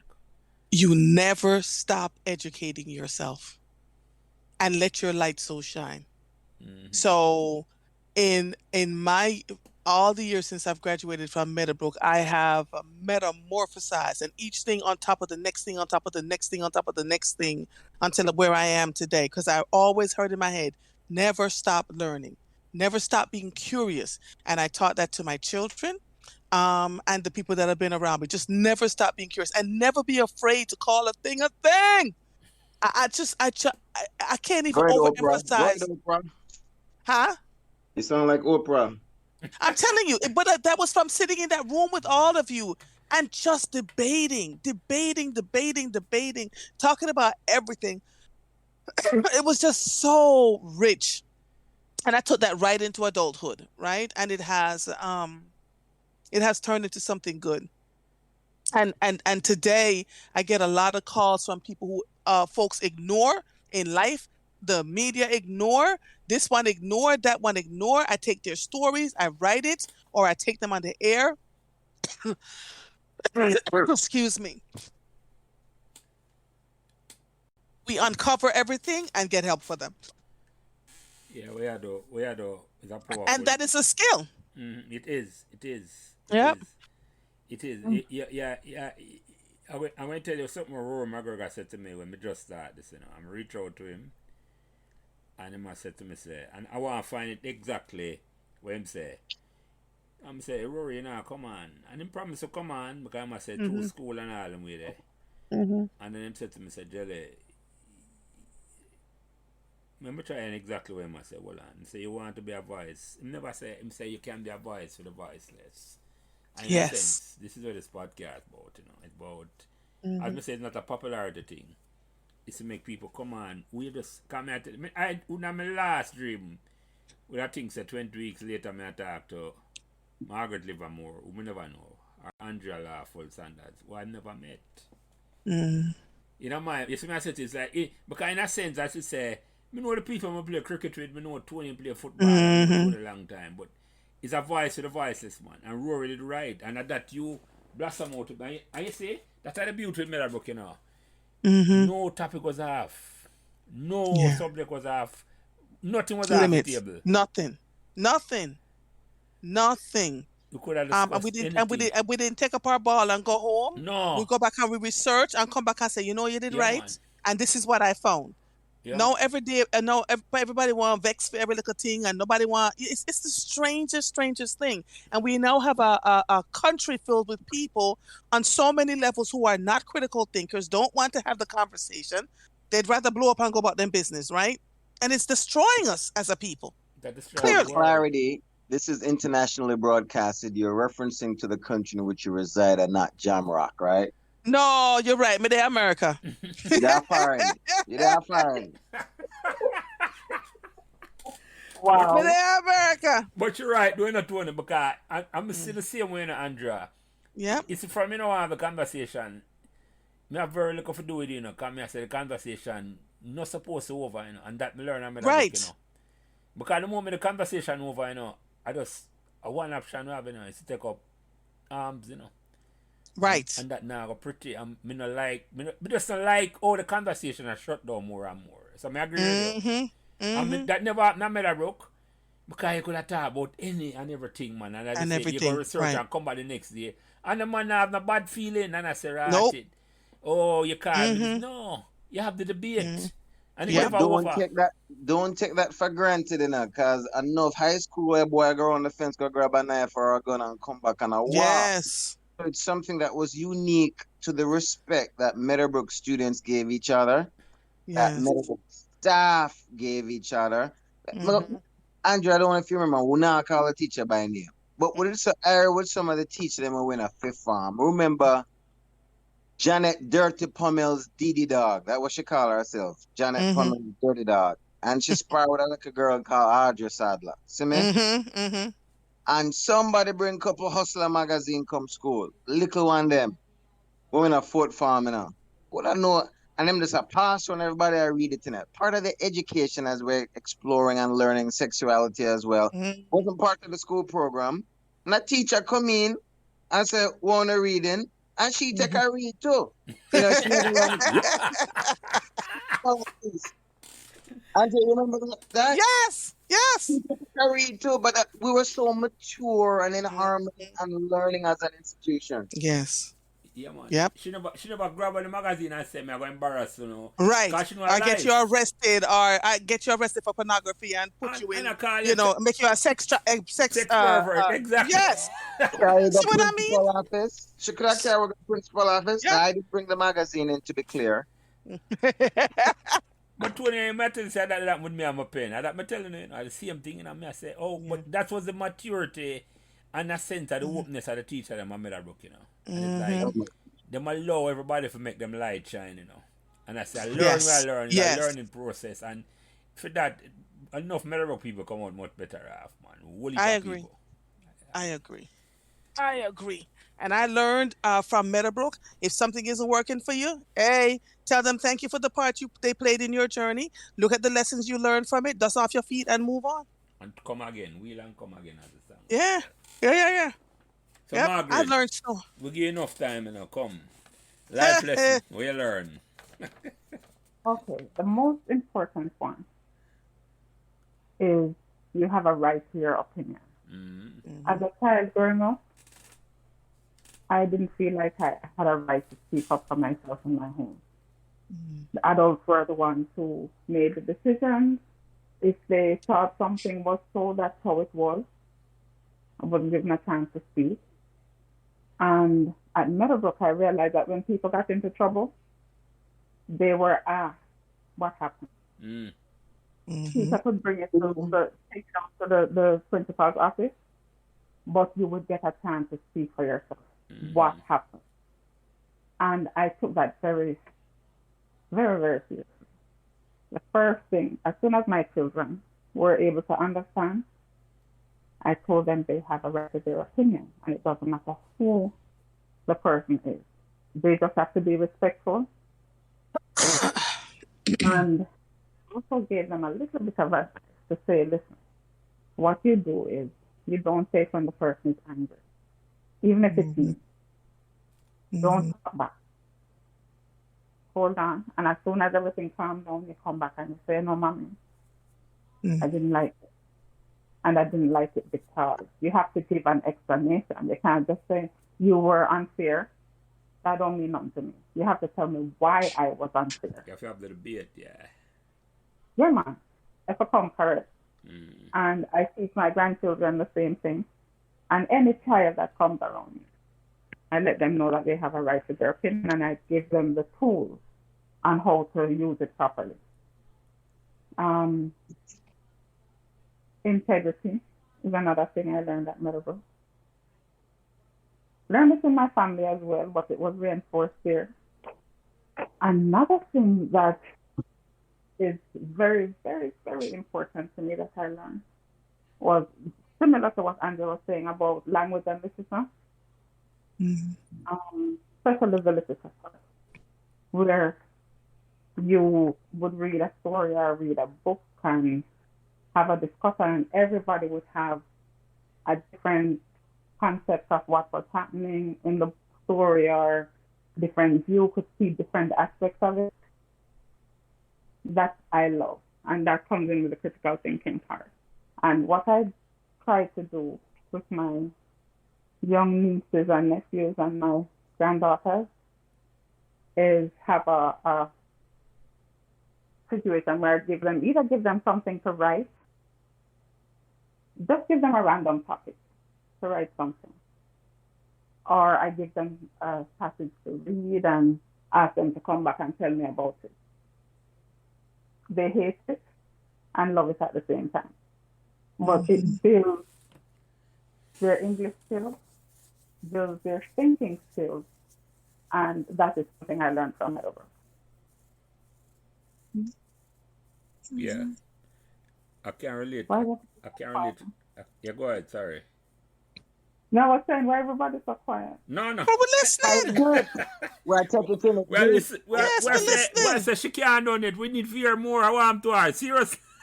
Go on, Oprah.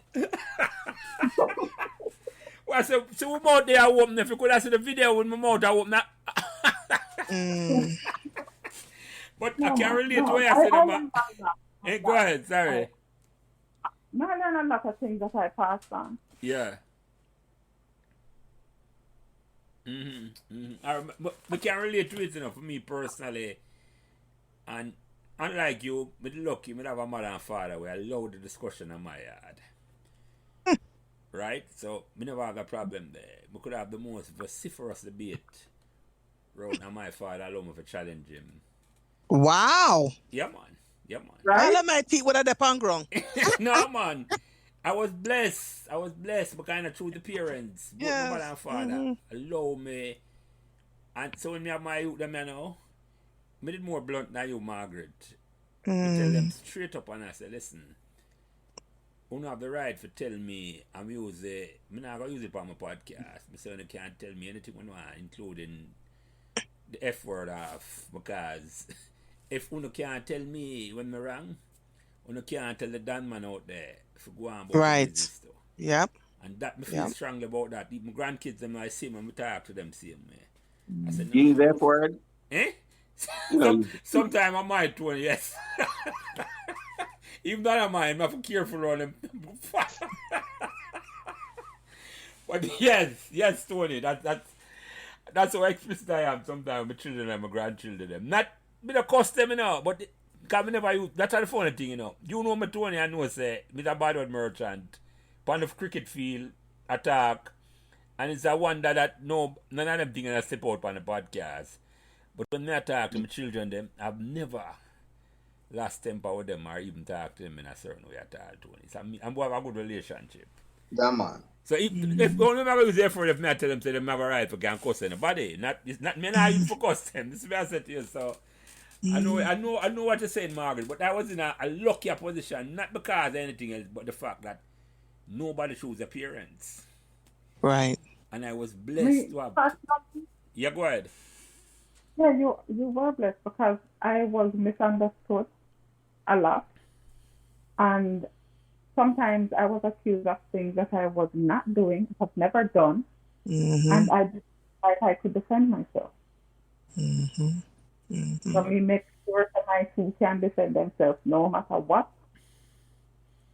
They can always. No, man, we can identify that, man. I did different in terms that say it's like I'm a mother up to our dying days when my mother died 6 years ago, man. She said let's leave him alone. Leave him alone, make him go on, make him do what him have to do. So I'm talk once in my podcast, I can't even forget it, My mother make me go buy the dulcimina bag for some I carry go Meadowbrook on the first day. I say, right? Yeah, I did hear. So mama make me do that, but that's how she was. If I that want though, she said make him go and go learn. I said to you, and nobody never nobody laugh after me or nothing at all. You see me I said to you, but as I said, I can't forget my mother and father, man. Bless. And a stroke of luck that. That's all I can say. Yeah, Tony, so when I get us or something. No, I'm going to say, nobody never laugh after I do to me in a bad car. You never see them a laugh. No, or worse. No, that might be true, Tony. But yes, you ain't right, Tony. Tony, you're right, but true to farm. I don't even care. Yes. I didn't. That's why I'm in up to play sports. That's why I'm in up to do this. That's why I'm in up to do this, you know. If me don't care what anybody gonna say, we not talk, you know. Right. Yeah. You follow me, I said to you, Tony, I said, I'm gonna try it if it work, because my parents and my allow that, and Meadowbrook again, I've come back to them. Facilitated that, as Margaret and Andrea say, to let your light shine, man. You find your lane, and you run your lane, man. Nobody not stop from your lane, man. You don't have to be part of this team or that. You can find your own lane in Meadowbrook and run with it, man. And that was the beauty about Meadowbrook, man. Yeah, man. Anyway, let me ask you another question now. Which one me just ask you now? All right, this one I know. You still have question? Oh, you mean? A couple more. All right. No.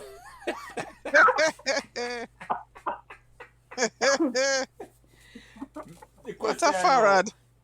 Message to existing students, our future students, our staff member who are going to listen to this podcast maybe next year, 10 years' time. What message when I get to the people, man, come on Meadowbrook and I go hear this and I say, and you take this one first, Andrew. Message you get to, you talk to students when they start on Meadowbrook yet. Where you want them remember about Meadowbrook? What message you send to them? It is going to feel different from primary school, and you're going to feel a little afraid at first.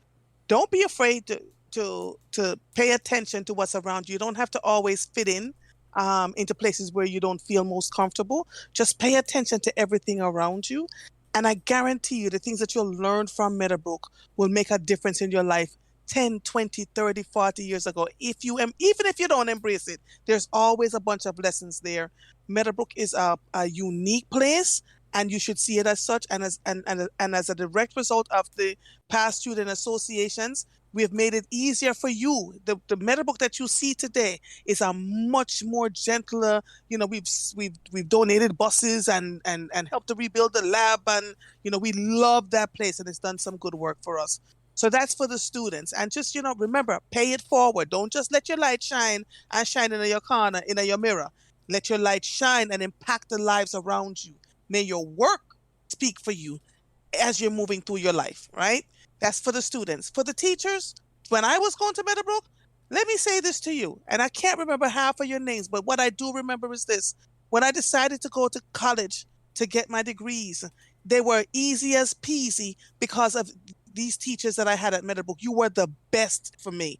And I still think my high school years are way better than anything I ever did in college. You hear what I'm telling you? The experience was rich. I remember sitting in class. I remember feeling absolutely engaged, and it just followed me throughout my entire life. So to those teachers from 1979 to 1984, thank you from the bottom of my heart, because I talk about Meadowbrook all the time, in the way I do things and how I manage things and say things.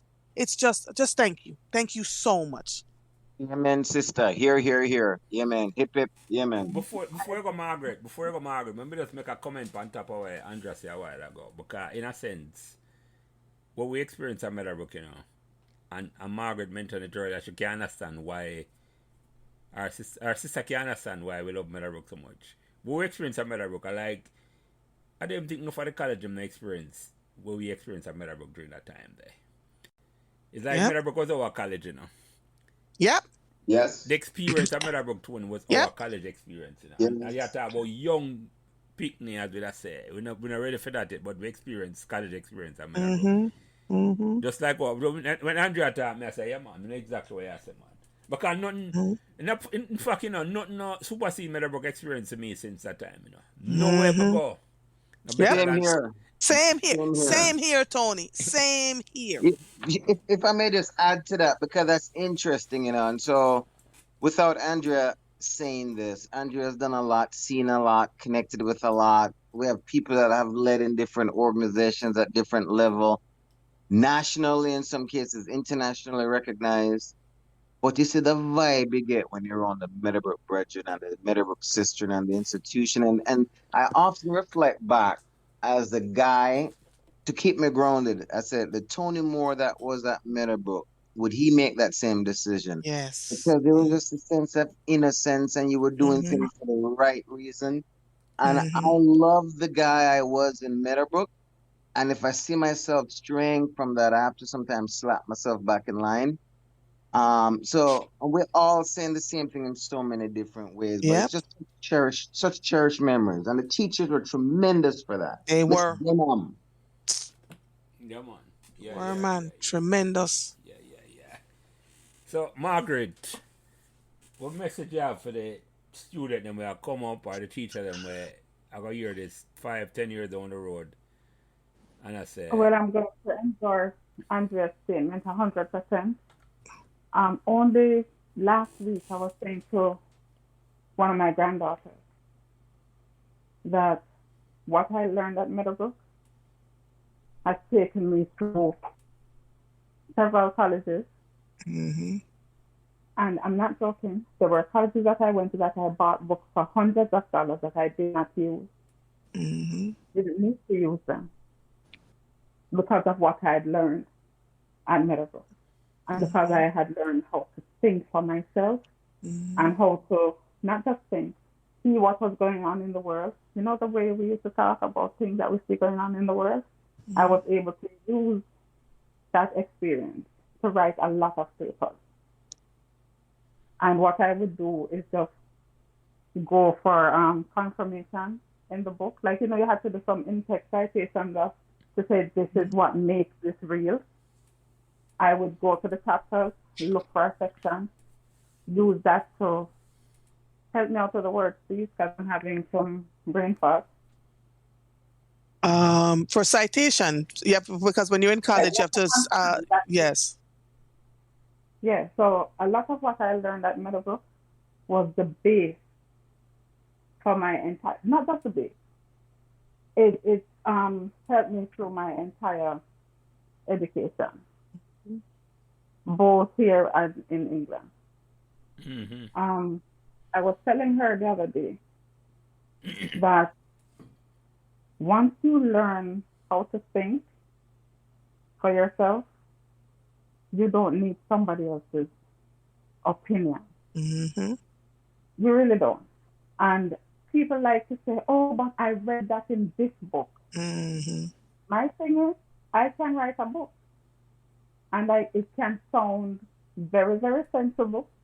Mm-hmm. I can put information in there that sounds authentic. Mm-hmm. Doesn't mean it is. It just means I know how to think and I know how to connect with you. Mm-hmm. Um, so basically, you have to. I encourage young minds to try and absorb as much as they can. I also would encourage the children, students, to be open. Not just I'm from here or this is what I've learned, so this is where I'm gonna keep myself stuck here. Be open. Learn from other people. Be kind to everybody, regardless of what you think they are or who you think they are. Just be kind. And I'm saying be open because I've had an experience with several experiences actually with some of my Meadowbrook family where they're stuck in what happened Mm-hmm. 40 years ago. Like really stuck. Oh, I don't like one because he did this. And he did that to you when? 40 years ago. Come on, open your mind. So, and just to keep learning, keep your mind open. And that's it from me right there. You're the TC, you're forgiven.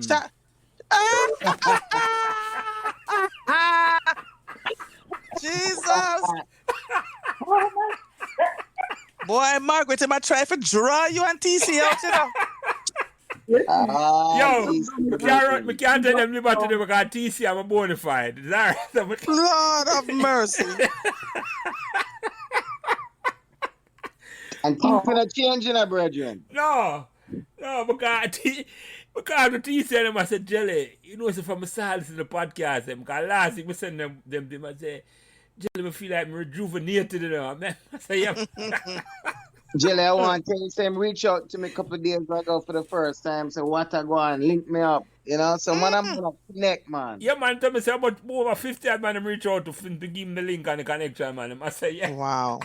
I'm having my come up to man. So don't worry, man. I'm telling him story to man. Which means I'm gonna come and defend himself the way I scandalize the man name. Scandalize him. Margaret, you know what he's gonna say, right? What? I enjoyed the kiss. Yeah. No, I'm going to say to him, collect. I'm going to say him collect him. Collect your money. Collect your money, yes. I want to, well, I probably shouldn't say this. That, sir, whoever bet it, no one know who do that bet, who starts it. Well, we might have a person that come out to work and I ask him to, because, but we'll save that. We'll save that one. We're not going to expose that. He was my friend. He's still your friend. He just was collecting our money. No, from my standpoint, my friend, my brethren. Last thing I expect in the world. On the netball field, Andrea? But Margaret, now that you learned that it was far like a better than need some kinds, you feel better? But it's serious, Margaret. Margaret, it's serious, if your animal wasn't friend, him couldn't do it, Exactly. If your animal wasn't so close, him wouldn't even try it at all, man. But because him know the relationship with your animal, man, I must say, yeah. But here's the deal. If him didn't do it, wouldn't be talking about it almost 40 years. And there you have it. Took the words right out of my mouth. But it's serious. Again, both take words, both say somehow. Oh, Carlton face him. Hey, I'm not scared. But it's serious. When we are the two on that talk, and when we talk about thinking for yourself and all them with it, I'm just want this clear, Because none of the four of us even pretend so we are bright sparks at school, Right? I'm not anyway. No, I mean, I repeat 5th form until we go 6th form. You follow me, I said to you, none of we come and so it is like normal people at Meadowbrook, but we learn so much. Right. We learn to think for ourselves. We learn the environment was so inclusive that we learn. But just want to point out that. Yeah, man. Good talk that. You follow me? I said, you come on, I listen to it and I said, but them brighty, no.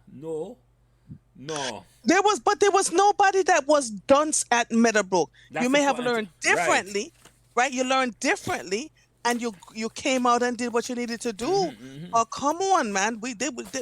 Meadowbrook didn't invite, even if you felt dunce in the moment, because everybody was trying to get A levels and CXC and all them things. Even if you felt dunce in the moment, when you come out of Meadowbrook and you realize how simple everything was else around you, then you realize you were in a good institution and you were learning and gaining things from it. Yep. You know what I'm saying? Definitely.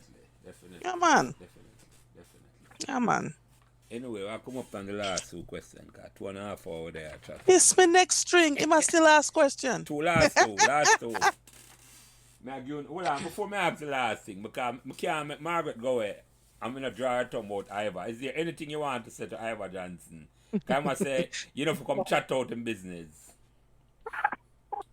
No. Ivor If I try Johnson it. has been a troublemaker from the day he walked into Meadowbrook until the day he left and up to this day right now. Do you agree with me, Andrea?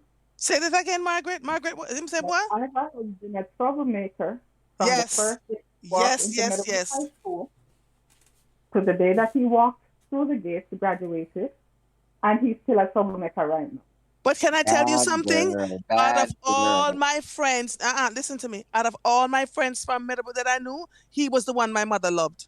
She never, when him come out, then him started the bad girl. She said, "No, look at this. He might enjoy himself," and she never forgot him. Yeah. And it's the most interesting thing. So you don't know. Let me say something about Ivor, though, and I said this to Jelly. Ivor is culturally authentic. Him is like a Louise Bennett when brought down patois and humor. Him find humor. He could be a playwright if he wanted to. The way that he interprets and talk about things, and and so Ivor from St. Richard's, and he and I was in boys' choir together coming up. Oh, you was in a boys' choir? I didn't know that. I sing Baby Girl. I didn't know. Did you ever sing around me? I couldn't. Well, anyhow, go on with it. Yeah, no. No, well, when you make him connection with the Canadian actress and I'm ready for come up, I would touch base with either or the two of them for come have a wonderful conversation with Ivor. I will look forward for that. I just put him upon notice for that one day when I'm ready. Yeah. Let us be the ones to interview him. Man. Turn around is fair play. Like how Tony joined me with him. Exactly. We can bring on him guests and then we have a wonderful time. So yeah. That'll be a fun one for sure. Repeat that, Tony. I said that'll be a really good one for sure. Full of joke. Definitely. When I hear this, he will definitely have to make the link on. Even if I am one. I'm gonna write up him script already, man. Okay, I'm listen to That's why I'm leak out for Margaret before and I say I hope you come run off her mouth and chat out the business. But that's why I have to draw her tongue. And Andrea know him to son or nothing. Oh yes, I know him quite well. Can I say something though to the women who have not done this yet? Do it, please. I want to know from you all, what were your experiences? What was it like for you? Because I don't know. I may have made assumptions and didn't know certain things, right? But like I learned from Chana and from Tony and from everybody else that has been coming on, there were things we didn't know. What we see with our naked eyes is not always what's going on, right? So come talk, come share your good experiences, come share what your parents were like when you were growing up, come share, maybe you struggled as in at home, maybe home life was excellent, maybe your father was strict like mine, and I have to tell you about my parents. And jump the fence and one of your friends got stuck on the fence. Right. And at 16, my mother slapped me, and I slapped her back, and I don't know how I'm alive today, right? So there's so many. She was just like, "What is wrong with you?" But I was repressed because I was watching everybody else living their lives, and I was like, "I need to live my life too." Yeah. I'm glad you said that. But let me ask you one question though before I go to my last two questions, because you draw my tongue in or something, and I don't talk about that. Why you think? And it's not a lack of trying, because I've asked several ladies, let me know. And then time a lady reach out to me. Well, even Margaret knows that she introduced to somebody and reach out to her, living in the UK. And we just had to say, more girls come back and boy, and want to hear them story. Want to hear them story, and some of them I say, boy, them not in a story, them not play this. But I'm glad we there talk more show I know. I want to talk about one sports. One little mention cricket a little bit, and that was it. So may I ask you first, Andrea, why think that the ladies are shy? What is it about the ladies of Meadowbrook why them sound like them shy? I can't even make an assumption for them because I don't understand. When we were asked, I said to Margaret, "Me not have no bio."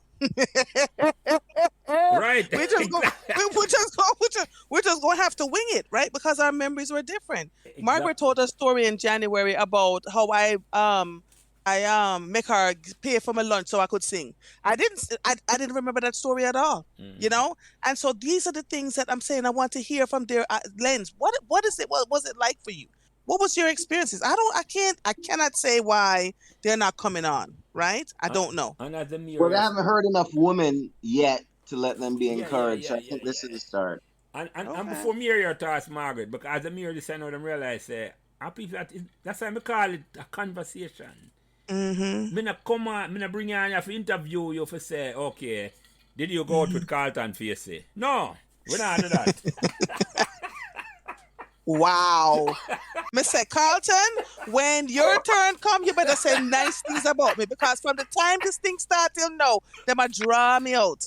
Draw me out, Carlton. This is what Carlton's gonna say. Yo, Jelly, say Andrea there on a beat her mouth and say no, go on. Make she go on beat her mouth. We know different. Oh, if he ever. Andrea, you have to come rebound. Don't follow him up. Don't make him dry your tongue, Andrea. Don't make Tony dry your tongue. That's someone say I want to you. So Margaret, any thoughts on why you think the ladies them gun shy for come on? I have no idea because a lot of them have a lot more than me and Andrea could ever say. Yes. Right. But that's why the other answer I'm gonna give me to. I'm glad for that, you know. Guys, we not make no assumption as Andrea say, and you not make none either. We just don't know. But after them hear this, you know, I'm gonna promote this. I'm gonna say, but yeah, I'm in a big thing. Come talk to Jelly, as our Glaster or anyone I name them, no one call me. Could do it. So the second to last question before me ask the last one now. Oh my God. Anyway, Right? You are hilarious. You're up on 2 questions for a whole hour. I know me can't hear them. Margaret, you first with this one. Any questions or topic whether they like comment on when we never ask, and after it's like you come and I say, you know, I have to tell Princess, you know. Anything where you think we could have asked when we never ask. Or No, anything where you want to say. Sorry, go ahead. Sorry. Oh man, you cover everything. Okay, cool. Same to you, Andrea. Is there any topic where you think you don't want to say something about and you never ask a question or the conversation does never come up at all? Yes. How we were taught in Jamaica, how we learned.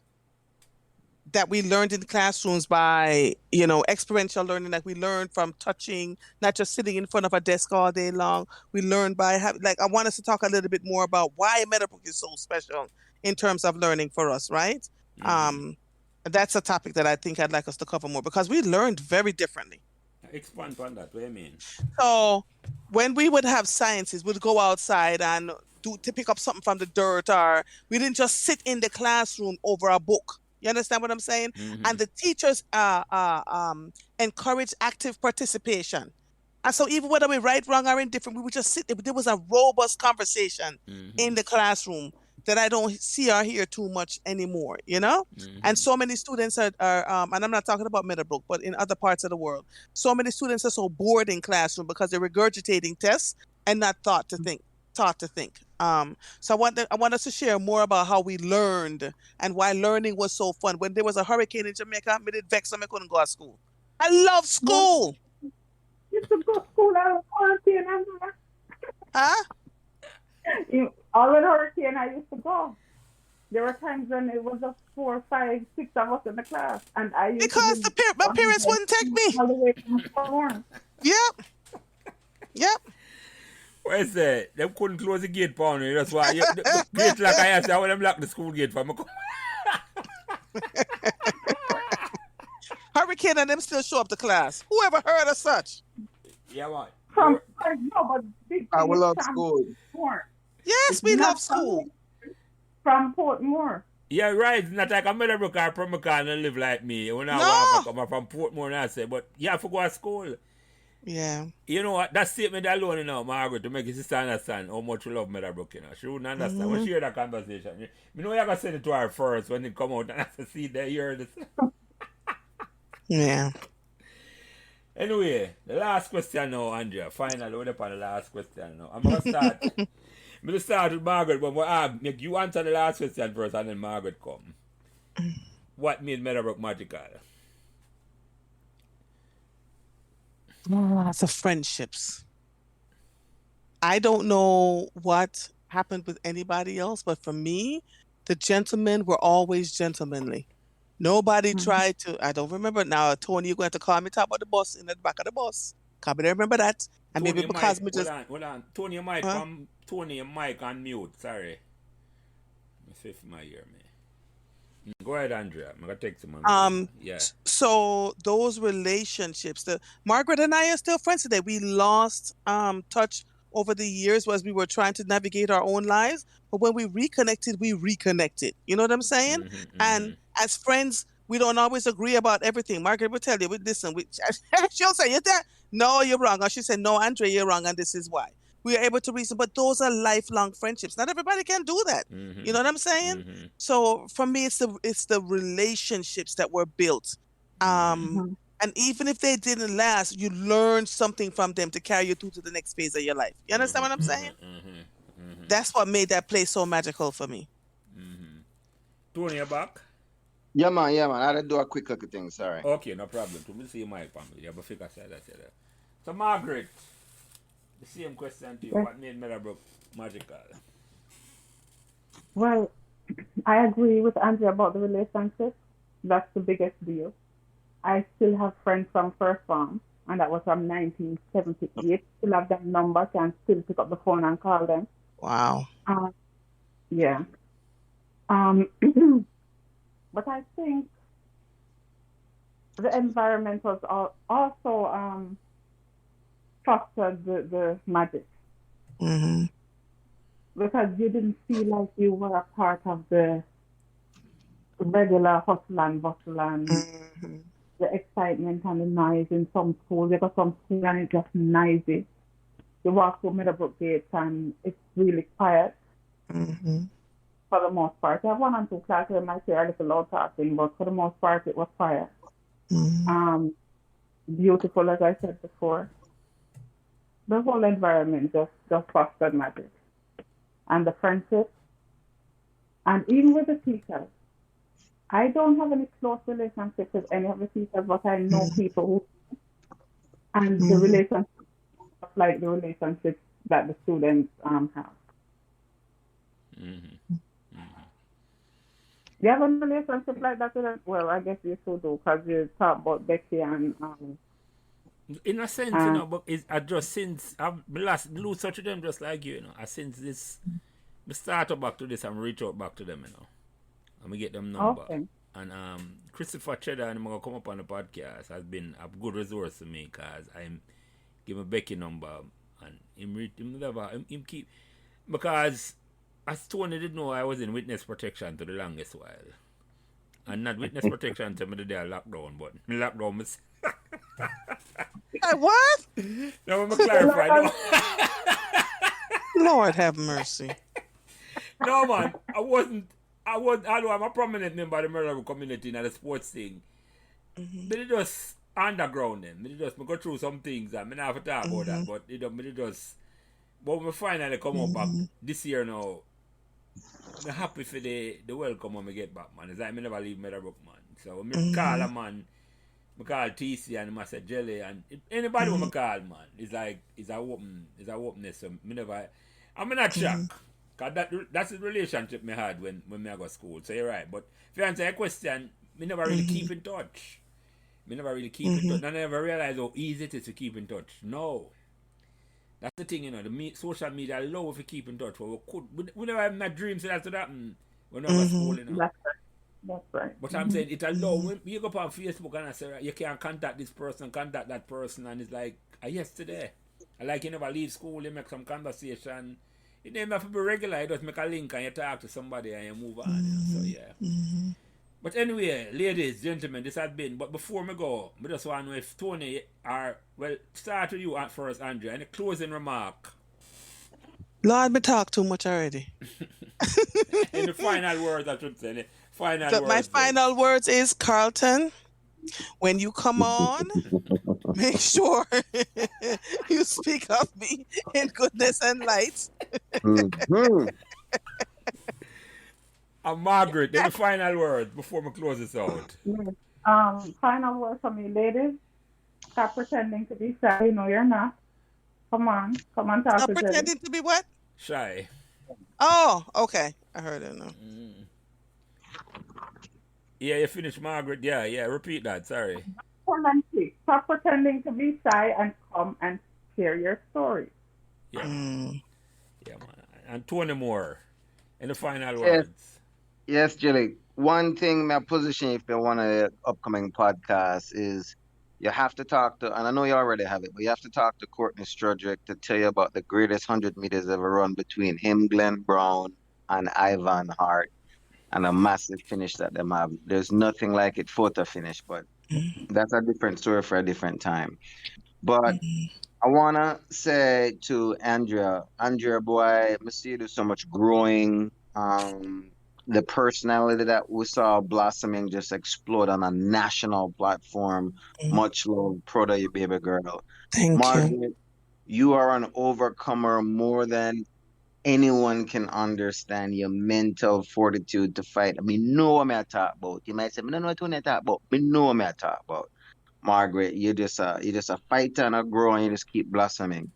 And Jilly, may I close out by call from memory some Middlebrook girl I shout out. May I shout out to Michelle Stamp, Jackie Wilson, Nadia, the Darren sister there, Michelle and Sandra, Salome Rose, Carol Simpson, Donna Skyer, Cheryl Freer, Sandra Nelson, Evan Edwards, Colleen Nelson, Wills, Colleen Harwood, Mackie Boo from New York, all of the girls, quit being shy and come share on the story.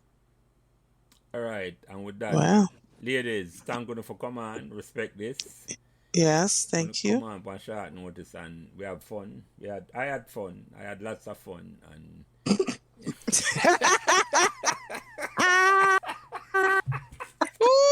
I mean, when this code, the people who are here, they're going to really have fun about this conversation. You have to so. And a man phone I go blow up when this year. Yeah. I remember a couple podcasts that will come out before this, so this is not going to necessarily come out Saturday. But when it come out, you know, hear it, you know it. So make sure you put me in the witness protection program before you tell me before so we can go on a witness protection program. When that come out, when we send them out, the people on the podcast and them first get it, man. And I say yes. Witness protection, me say. Witness protection. All right, Margaret, Andrea. Yeah, man. It was a pleasure. Man. And Tony, thanks for God brother. bless. All God right. bless everybody. God bless. And thank you. What you said? Jelly. Man, Jelly calls out. Is he still there? Everybody gone? Yeah, man, I'm there. Finish up. Oh, okay. So let me just tell you, thank you. You gave us voice. You gave us space. Anybody can listen to us now. I know we weren't just talking about sports. We didn't even talk about sports. Talk about everything but sports. And Right? so, yes, and as you can see, we see and we can laugh and we see that's life. And we don't. It is a privilege to get to this point in our lives and still be here. Right. So don't waste it. Yeah, man. That's right. And have some wonderful memories to talk about. Thank you. Yes. Thank you, Andrea. Yeah, man. Not everybody Margaret, you have never the talk about the singing at the back door. We never talk about the singing. You see there in this 852. memories. Your work list. Listen, Andrea, you see how much talking we do 3 hours of talking. Yeah, man. We save that for another time. When Iva come on with them guests, we're going to bring up that back. No worry. All right. Yeah, All man. right, y'all. Talk All to right. you Good later. talk. Bye-bye. Thanks. All right, take care. Bye-bye. Yeah, man. Cool, yeah.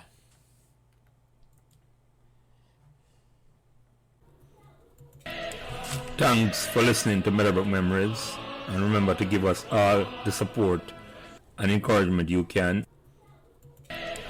Thanks for listening to Meadowbrook Memories, and remember to give us all the support and encouragement you can on whatever social media platform you are listening. And special thanks to my production manager, Kyle Prince, who takes care of everything involved in getting the podcast out every week. And without him, this podcast would not be possible. It is his expertise that allows me to do what I love doing every week, having great conversations about Meadowbrook memories, and he's responsible for everything else. So again, thanks to my production manager, Kyle Prince.